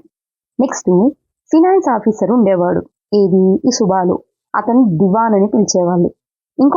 కొంతమంది ఉండేవాళ్ళు అనమాట. వీళ్ళు ఏంటంటే పీస్ అండ్ ఆర్డర్ని మెయింటైన్ చేయడానికి రాజ్యంలో ఉండేవాళ్ళు. వాళ్ళు ఎవరంటే బక్షి, సదర్, ఫౌజ్దార్, కొత్వాల్. ఇక్కడ కొత్వాల్ని మీరు క్లియర్గా చెప్పగలరు, ఎందుకంటే కొత్వాల్స్ మామూలు తెలంగాణ టైంలో అంటే ఇండిపెండెన్స్ వచ్చిన తర్వాత కూడా ఇప్పుడు కూడా చాలా మంది అంటారు కదా కొత్వాల్ అంటే ఎవరు? పోలీస్ ఆఫీసర్ని కొత్వాల్ అంటారు. ఫౌజ్దార్, ఇది కూడా మన ఇండియన్ హిస్టరీలో వింటాం. ఎక్కడ వింటాము మీకు గుర్తుందా? మన ఆంగ్లో మైసూర్ వార్స్ జరిగినప్పుడు దుండగల్కి ఫౌజ్దార్గా ఉండేవాడు ఎవరు? టిప్పు సుల్తాన్ వాళ్ళ ఫాదరు హైదర్ అలీ అని చెప్పి చదువుతాం. అక్కడ ఫౌజ్దార్ అంటే ఆ మిలిటరీకి సంబంధించి ఇతనే హెడ్ అనమాట. ఇప్పుడు బక్షికి, సదర్కి ఉన్న డిఫరెన్స్ తెలుసుకుంటాం. ఇది చాలాసార్లు అడిగారండి ఎగ్జామ్లో, సో అందుకే మీరు గుర్తుపెట్టుకోవాలి. మిలిటరీ పే మాస్టర్ని బక్షి అని పిలుస్తామన్నమాట. Minister in charge of religious charitable patronage, వాటికి సంబంధించిన వాటిని అంటే రిలీజియస్ పరంగా మతపరమైన విషయాలకు సంబంధించి అతన్ని సదర్ అని పిలుస్తారన్నమాట. ఫౌజ్దార్ ఎవరు? Military commander. అందుకే ఈ మిలిటరీ కమాండర్స్ చరిత్రలో మీరు ఎక్కడ చూసినా వీళ్ళే తిరుగుబాటు చేస్తారు రాజు మీద ఎక్కువగా. సరే, నూర్జహాన్ ఎవరు? జహాంగీర్ కోర్టులో ఉండిందనమాట. అంటే మ్యారేజ్ ఆ టైంలో మాట్లాడుతున్నది. ఈమెకు సంబంధించి ఒక చిన్న లిస్ట్ మీరు చూడండి, అంత ఇంపార్టెంట్ ఏం లేదు దాంట్లో. నెక్స్ట్ అక్బర్ ఏం చేసేవాడు అంటే నోబెల్స్ తో తరచుగా చర్చలు జరుపుతూ ఉండేవాళ్ళండి. నోబెల్ అంటే ఎలైట్ పీపుల్ అనమాట. వీళ్ళు ఏంటంటే మాక్సిమం కమాండ్ లార్జ్ ఆర్మీస్ ని, అలాగే లార్జ్ అమౌంట్స్ ఆఫ్ రెవెన్యూ. ఎవరి దగ్గర అయితే బలం ఉంది, ఆర్మీ ఉందంటే బలం ఉన్నట్టు, రెవెన్యూ ఉందంటే వాడి దగ్గర పవర్ అంటే వెల్త్, సంపద ఉన్నట్టు. ఈ రెండు ఉంటే ఎవడైనా ఎందుకు ఉంటాడండి. కానీ అక్బర్స్ నోబెల్స్ ఏంటంటే ఇక్కడ ఆ టైంలో ఉన్న సిచ్యువేషన్ చెప్తున్నాయంట. లార్జ్ ఆర్మీస్ ని, అలాగే లార్జ్ అమౌంట్స్ ఆఫ్ రెవెన్యూస్ ని వీళ్ళు పొంది ఉన్నారు. While they were loyal empire of function efficiently. అప్పటి వరకు వాళ్ళు లాయల్ గా ఉన్నప్పటికీ 17th century ఎండ్ ఆ టైంకి వచ్చేసరికి ఈ నోబెల్స్ అనే వాళ్ళు రాజు మీద తిరుగుబాటు చేయడం స్టార్ట్ చేశారు. So their loyalties to the empire were weakened by their own self interest. వాళ్ళ యొక్క స్వార్థానికే ఇవన్నీ స్టార్ట్ చేశారన్నమాట. మీకు గుర్తుంటే 1707 తర్వాత ఎందుకు అంత గ్రేట్ స్ట్రెంగ్థెండ్ గా ఉన్న మొఘల్ ఎంపైర్ వీకెన్ అయింది అన్నప్పుడు ఇలాంటి విషయాలన్నీ మీరు కోట్ చేస్తూ రావాలి. లైక్ మన్సబ్దారీ సిస్టమ్ కానీ, ఆ టైంలో ఉన్న నోబెల్స్ కానీ, వీళ్ళ యొక్క తిరుగుబాట్లు, అలాగే పీజెంట్స్ జమీందార్స్ యొక్క తిరుగుబాట్లు, ఇలాంటి విషయాలన్నీ అన్నమాట. ఓకే, అక్బర్ గురించి మీకు క్లారిటీ ఉంటుందండి. ఆయన చాలా చిన్న వయసులోనే మన 1556 టైంలోనే వచ్చేసి ఏంటి పానిపట్ వార్లో పాల్గొనేసి ఆయన రాజ్యాన్ని చేజిక్కించుకున్నాడు అని చదివాం కదా. ఆ టైంలో అతను ఏంటంటే మొత్తం యుద్ధాల్లో మునగడం వల్ల అతనికి చదువుకునే టైం దొరకలేదు. సో అతను ఇల్లిటరేట్ అనమాట. ఆయన ఏం చేశాడంటే ఫతేపూర్ సిక్రీలో 1570s ఆ టైంలో డిస్కషన్స్ స్టార్ట్ చేశాడు. ఎందుకు ఇప్పుడు ఏ మతం గురించైనా తెలుసుకోవాలంటే అతనికి సంబంధించిన పవిత్ర గ్రంథాలు చదివితే తెలుస్తుంది. బట్ అక్బర్ ఏంటి చదవలేదు, తనకి చదువు రాదు. కాబట్టి అతను ఏం చేసేవాడంటే ఏ మతాల్లో ఉన్న గొప్ప గొప్ప వాళ్ళు ఉంటారు కదా, వాళ్ళందరినీ పిలిచి ఫతేపూర్ సిక్రీలో ఈ డిబేట్స్ అంటే వాళ్ళ యొక్క మీరు చెప్పండి నేను వింటాను అన్నట్టుగా వాళ్ళతో వాద సంవాదాలతో కూర్చున్నారు అనమాట. అట్లా ముస్లిమ్స్ సంబంధించి ఉలేమాస్ అని ఉంటారని మనం ప్రీవియస్ చాప్టర్లో చదివాం కదా. ఆ ulemas, Brahmins, Jesus priest, who were Roman Catholics, Zoroastrians, వీళ్ళందరితో పిలిచి ఒక డిస్కషన్ పెట్టాడు అనమాట. దాని పేరు ఏంటంటే ఇబాదత్ ఖానా. అంటే ఆ ప్యాలెస్ పేరు, ఆ ప్లేస్ ఎక్కడైతే వీళ్ళందరూ మీట్ అయ్యి ఈ రిలీజియస్ డిస్కషన్స్ చేశారో దాని పేరు ఇబాదత్ ఖానా అనమాట. ఇక్కడ అంతా అక్బర్ ఏం గమనించంటే ఒకరి మీద ఒకరు మీ మతం గొప్ప అంటే మీ మతంలో ఇవి తప్పులు ఉన్నాయి, ఆ మతం ఇలా ఒకరినొకరు ఎత్తి చూపించుకోవడం తెలుసుకున్నాడు. సో అక్బర్కి ఏం అర్థమైంది అంటే లాస్ట్కి ఇక్కడ ఇద్దరు ఉన్నారు అని అర్థమైంది. ఏంటంటే డోగ్మా బైగోర్స్ అనమాట. అందే అంటున్నారు Akbar's interaction with the people of different faiths made him realise that the religious scholars who emphasise ritual and dogma were often bigots అని చెప్తున్నాడు.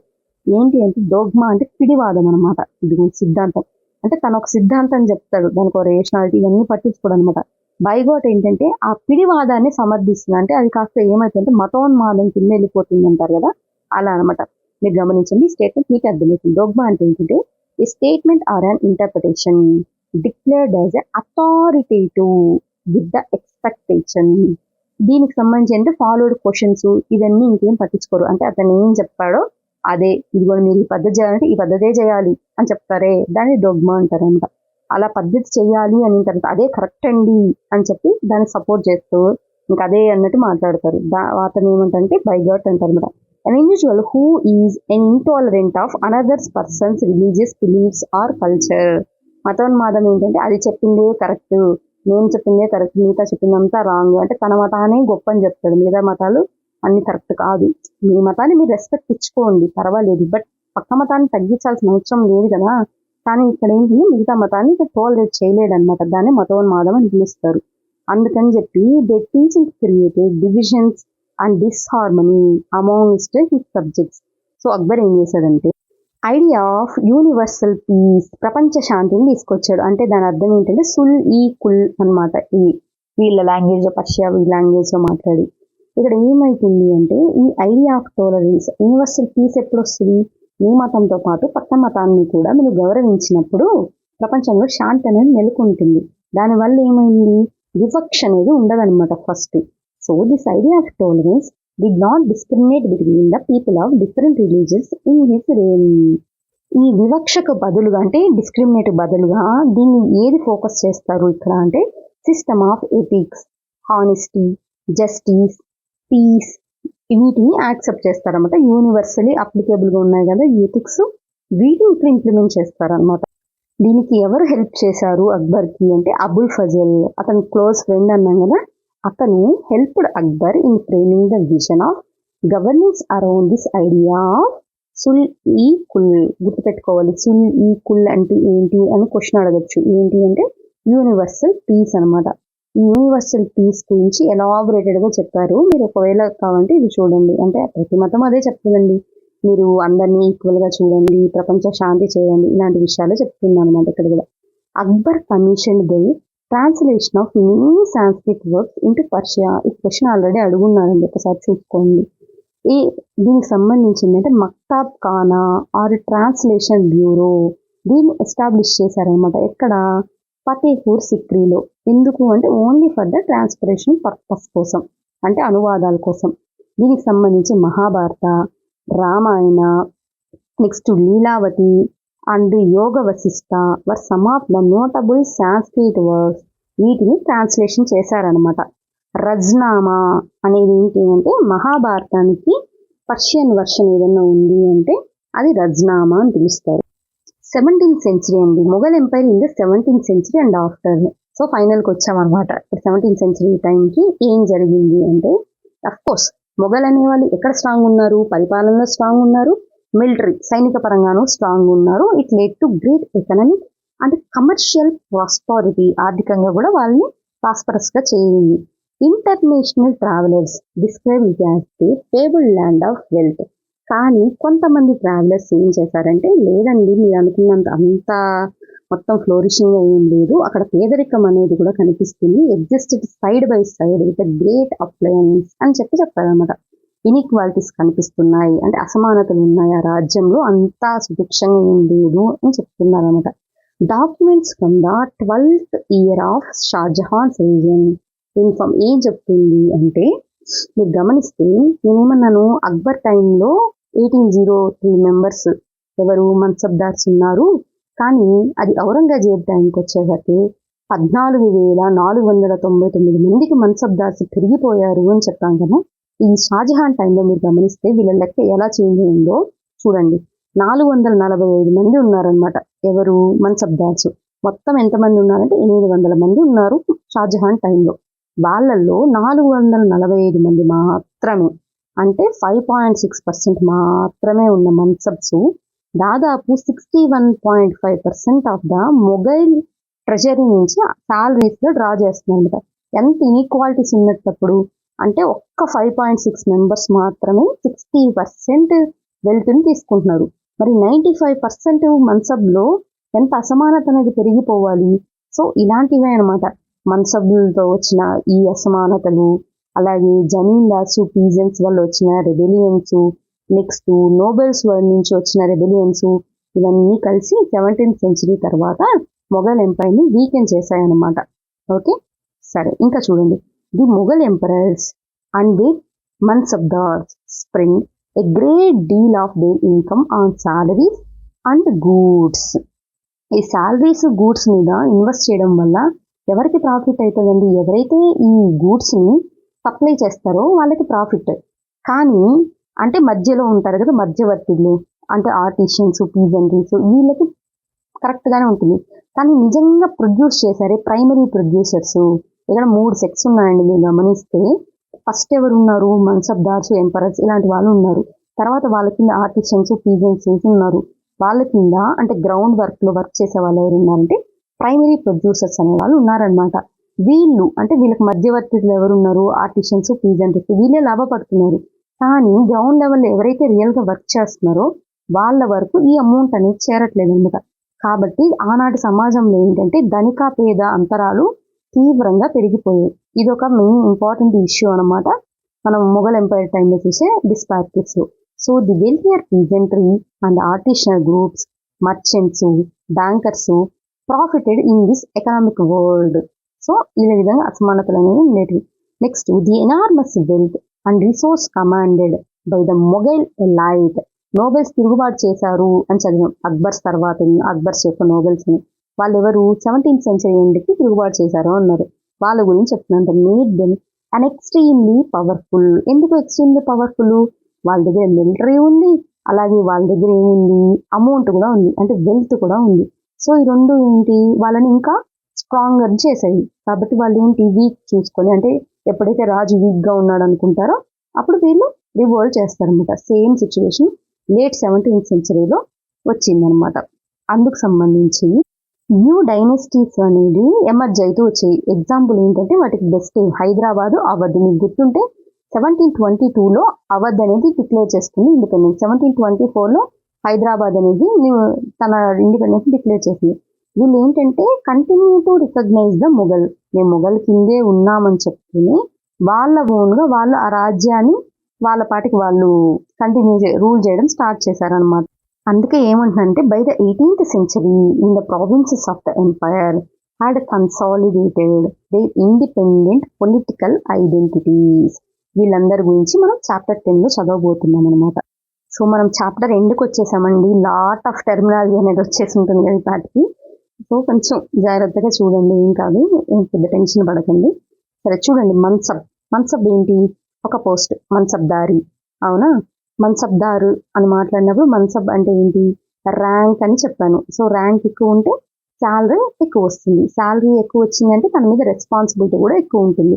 రెస్పాన్సిబిలిటీ ఏ విధంగా ఉంటుంది, తన శాలరీ ఎలా ఉంటుందో అలాగే తన మిలిటరీని కూడా పోషించాల్సి వస్తుంది అని చెప్పాం కదా. సో మన్సబ్ అంటే ఏంటి, ర్యాంక్. మంగోల్స్ ఎవరు? మంగోల్స్ మొఘల్స్ యొక్క మదర్ సైడ్ మంగోల్సే. కానీ అంతకుముందు మన ఢిల్లీ సుల్తనేట్స్ టైంలో చూస్తే వీళ్ళెవరు, ప్రపంచం మీద వీళ్ళ మంగోల్ యొక్క దండయాత్రలు ఎక్కువైపోయింది చెంగిస్ ఖాన్ టైంలో అని చెప్పి, అల్లావుద్దీన్ ఖిల్జీ టైంలో 2 times జరిగింది, మహమ్మద్ బున్ తగ్లక్ టైంలో అటాక్ మోడీని తీసుకున్నాడు అని మాట్లాడాం కదా. సో ఈ మంగోల్స్ అనమాట. వీళ్ళకి లింక్ ఎవరితో ఉందంటే ఉజ్బెకిస్తాన్.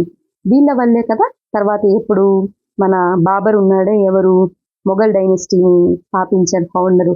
ఆయన యాక్చువల్గా ఫస్ట్ థ్రోన్ చేసినా కూడా ఈ ఉజ్బెకిస్తాన్ వీళ్ళ యొక్క ఇన్వేషన్ వల్ల ఏంటి, అతని తర్వాత కాబూల్కి వచ్చి కాబూల్ని ఆక్యుపై చేయాల్సి వచ్చిందనమాట. నెక్స్ట్ సిసోడియా రాజ్పుత్స్. మీరు గమనించారా, ఏమన్నాము, మొఘల్స్ ఇన్ని సంవత్సరాలు అంటే దాదాపు 300 సంవత్సరాలు ఈ భారతదేశం ఎలా రూల్ చేశారు అంటే వాళ్ళు చాలా చాలా ప్రిన్సిపల్స్ని అడాప్ట్ చేశారండి.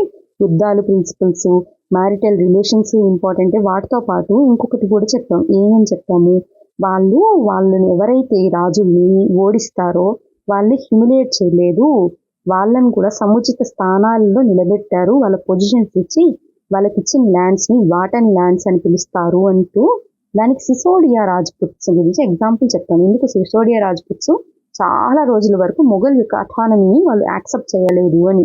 సో వీళ్ళ ప్లేస్ ఎక్కడ అంటే మేవార్ అని చెప్పాను అనమాట. ఓకే, ఎక్కడ ఉంటుంది అంటే ఇది రాజస్థాన్కి సౌత్ ఈస్ట్లో ఉంటుందన్నమాట. మీరు గమనిస్తే మ్యాప్లో ఈ సౌత్ ఈస్ట్ వైపు ఆగ్నేయ ప్రాంతంలో మేవార్ ఉంటుంది. నెక్స్ట్ రాథోర్ రాజ్పుత్. రాథోడ్స్, రాజవర్ధన్ రాథోడ్ అని కూడా మనం చదివి మన స్పోర్ట్స్ మీకు క్లారిటీ ఉంటే అక్కడ ఉంటుంది కదా, ఆ రాథోడే అనమాట. ఈ రాథోడ్స్ ఎక్కడంటే మార్వార్ రీజియన్. మార్వార్ రీజియన్ ఎక్కడంటే రాజస్థాన్లో వెస్ట్ సైడ్లో ఉంటుంది, ఇది మార్వార్ రీజియన్. నెక్స్ట్ నూర్జహాన్. నూర్జహాన్ ఎవరు? జహాంగీర్. జహాంగీర్కి మీకు గుర్తుంటే జహాంగీర్కి షాజహాన్కి ఒక సిమిలారిటీ చెప్పాము. ఏంటి, బోత్ జహాంగీర్ కానీ షాజహాన్ కానీ వీళ్ళ మదర్స్ ఎవరు అంటే రాజ్పుత్ మదర్స్ అనమాట. సుబేదార్. సుబేదార్ ఎవరు అంటే సుబాని చూసేవాడు. సుబా అంటే ఏంటి, ప్రావిన్సెస్. సో ఇతను ఎవరు అంటే ఒక గవర్నర్ పోస్ట్ లాంటిది అనమాట. ఇక్కడ కీవర్డ్స్ చెప్తున్నారు చూడండి. కీవర్డ్స్ ఏంటి, మొఘల్స్. అసలు మొఘల్స్ ఎవరు అన్న విషయాన్ని ఇప్పుడు మనం తెలుసుకోవాలి. వాళ్ళ మదర్ సైడ్ ఎవరు, వీళ్ళు మంగోల్స్కి సంబంధించిన వాళ్ళు. ఫాదర్ సైడ్ ఎవరు, వీళ్ళు అంటే తైమూర్ సంబంధించిన వాళ్ళు. వీళ్ళు మొఘల్ సైడ్ మదర్ సైడ్ చెప్పడం కన్నా తైమూర్ సైడ్ రూలర్స్ అని చెప్పుకోవడానికి ఎక్కువ ఇష్టపడతారు అని చెప్పాను. నెక్స్ట్ మన్సబ్స్. మన్సబ్ అంటే ఏంటి, ర్యాంక్. ఓకే, ఈ ర్యాంక్లో 2 ఉంటాయన్న. ఏమన్నాను, జాత్ అని ఒకటి, అలాగే సవార్ అని చెప్పారు. సవార్ అంటే ఏంటంటే ఆ క్యావెలరీ అంటే అశ్విక దళం ఎంత ఉండాలో దాని గురించి చెప్పడం. జాట్ అంటే ఏంటి, తన యొక్క ర్యాంక్ గురించి చెప్పడం అనమాట. నెక్స్ట్ జాగీర్. జాగీర్ అంటే ఏంటి, ల్యాండ్. మన్సబ్కి శాలరీ అనేది క్యాష్ ఫామ్లో అయినా ల్యాండ్ ఫామ్లో అయినా ఇస్తాము. ల్యాండ్ ఫామ్లో ఇస్తే అప్పుడు అది జాగీర్ అని పిలుస్తామని చెప్పాను. అవునా. జాట్. జాట్ అంటే ఏంటి, ర్యాంక్. సో జాట్ సవార్. సవార్ అంటే క్యావెలరీ అశ్విక దళానికి సంబంధించింది. జాట్కి సావల్రీకి ఏంటి అంటే జాట్ ఎక్కువ ఉండి సావర్ తక్కువ ఉన్నా సరే జాట్ ఎవరికైతే ఎక్కువ ఉంటుందో వాళ్ళకి ర్యాంక్ అంటే మన్సబ్ అనేది ఎక్కువ ఉంటుందండి అని తెలుసుకున్నాం. నెక్స్ట్ సుల్ ఈ కుల్ అంటే ఏంటి అంటే అక్బరు రిలీజియస్ యొక్క వాళ్ళ యొక్క విషయాలు తెలుసుకోవడానికని ఇబాదత్ ఖానాలో రిలీజియస్ డిస్కషన్స్ పెట్టాడండి. కానీ ఆయన 2 కనుక్కున్నాడు. ఒకటి ఏంటి బిగాట్ డిగ్మా విషయాలు కనుక్కున్నాడు. సో ఇతను ఇవన్నీ కాదు, ఒక మతం ఎప్పుడు ఇంకో మతాన్ని ఇలా విమర్శించుకుంటూ ఇలా ఉంది, అది కాదు కావాల్సింది యూనివర్సల్ పీస్ కావాలి. ఈ యూనివర్సల్ పీస్ ని సుల్ ఈ కుల్ అని పిలుస్తారు. దీనికి హెల్ప్ చేసింది మన అక్బర్కి ఎవరు అంటే అబుల్ ఫజాల్ అనే చరిత్రకారుడు అని కూడా మాట్లాడారు. ప్రిమోజెనిచర్ అంటే జ్యేష్ఠ పుత్రుడు. ఈ విషయాల్ని మొఘల్ ఎంపైర్స్ తన సక్సెషన్ లో ఫాలో అయ్యారా అంటే ఇన్హెరిటెన్స్ లో వాళ్ళు ఫాలో అయ్యారా అంటే లేదు. వాళ్ళు ఏం ఫాలో అయ్యారంటే కోపార్స్ అనేది అంటే ఎంతమంది వారసులు ఉంటే ప్రతి వారసుడికి ఈక్వల్ గా ఉన్న హక్కులు ఉన్నాయి అని చెప్పారు. అంతేగాని మొదటి పుత్రుడైన మాత్రాన అతనికి ఏమీ ఎక్స్ట్రా ఇది అంటే సపోర్ట్ కానీ ఎక్స్ట్రా ప్రివిలేజ్ కానీ ఏమీ లేదు అని చెప్పారు అన్నమాట. నెక్స్ట్ జప్ట్ అలాగే జమీందార్.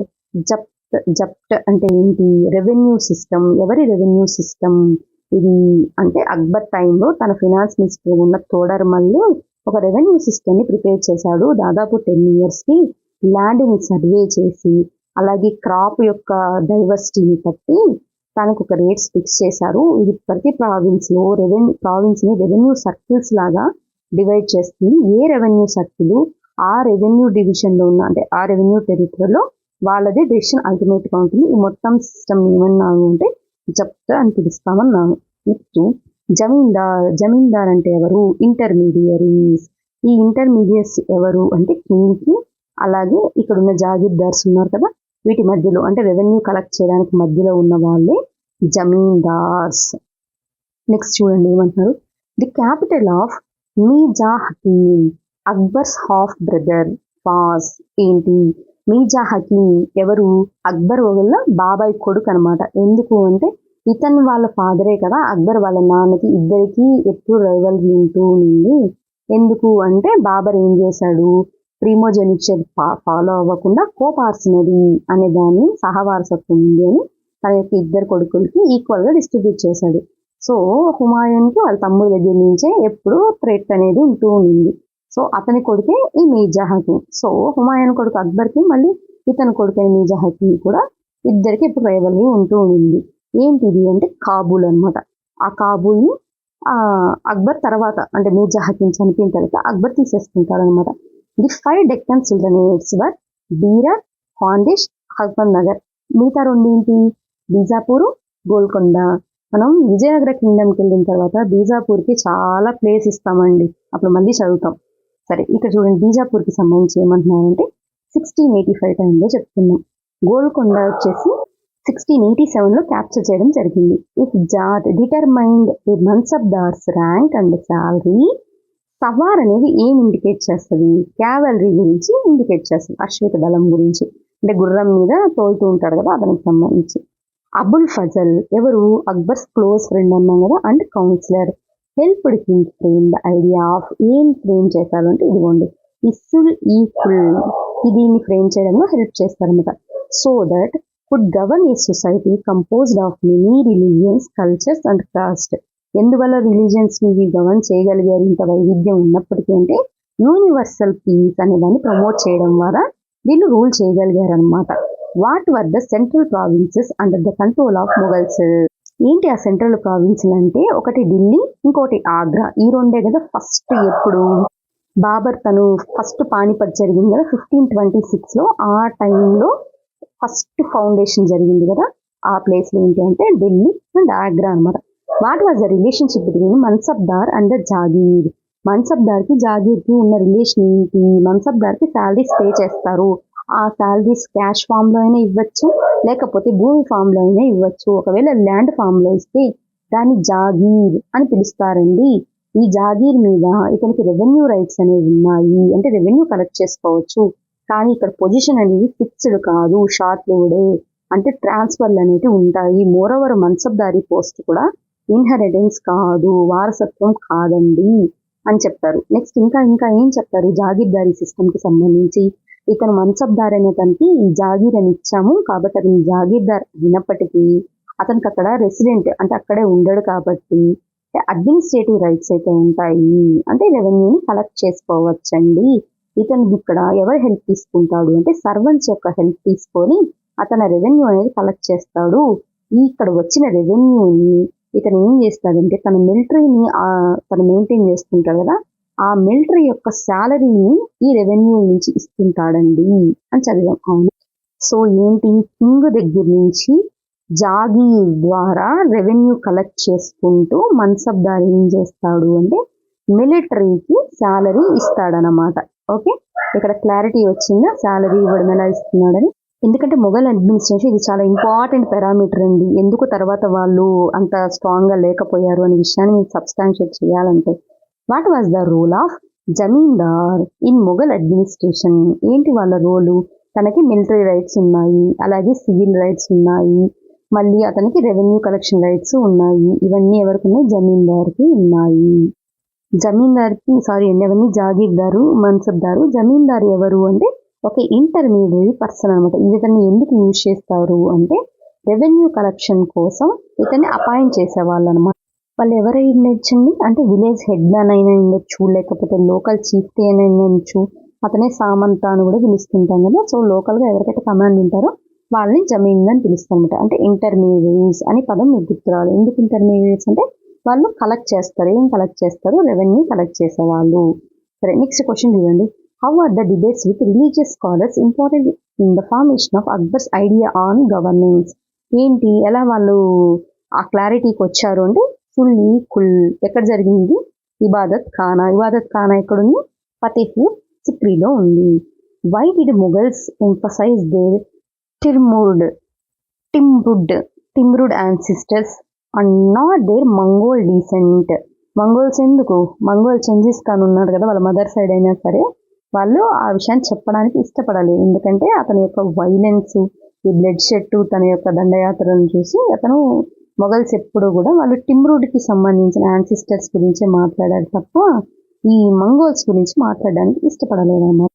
నెక్స్ట్ చూడండి. How important was the income from land revenue to the stability of the Mughal umpire?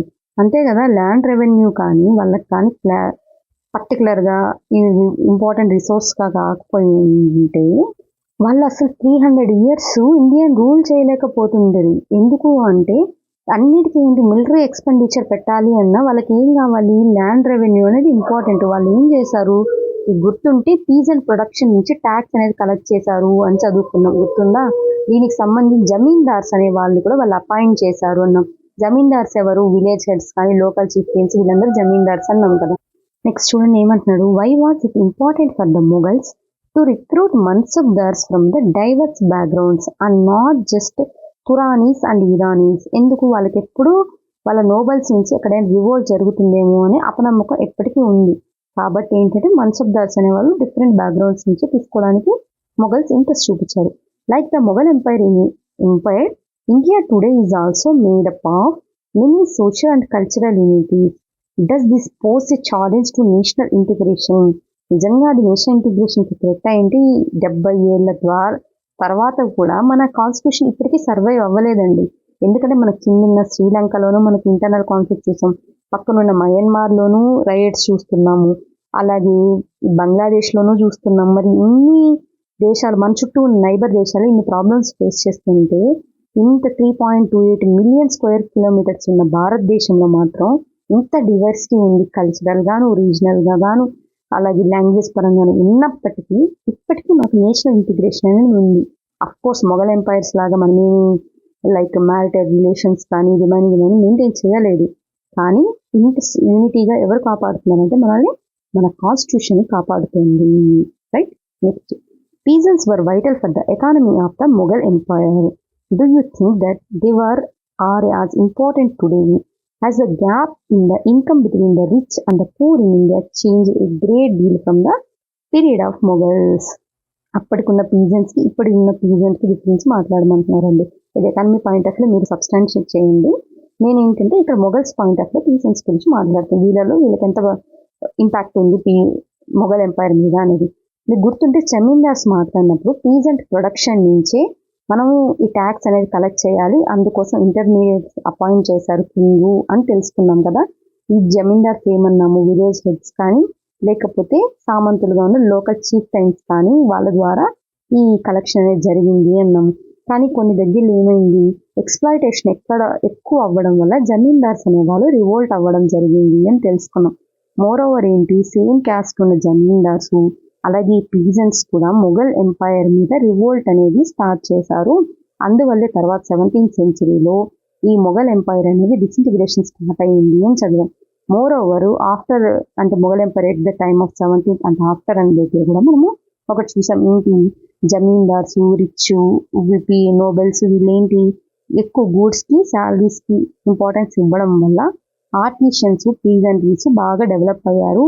కానీ ప్రైమరీ ప్రొడక్షన్లో చేసిన గ్రౌండ్ మీద ఎవరైతే వర్క్ చేశారో పీజెంట్స్, వాళ్ళకి మాత్రం చేతిలోకి డబ్బు రాలేదండి.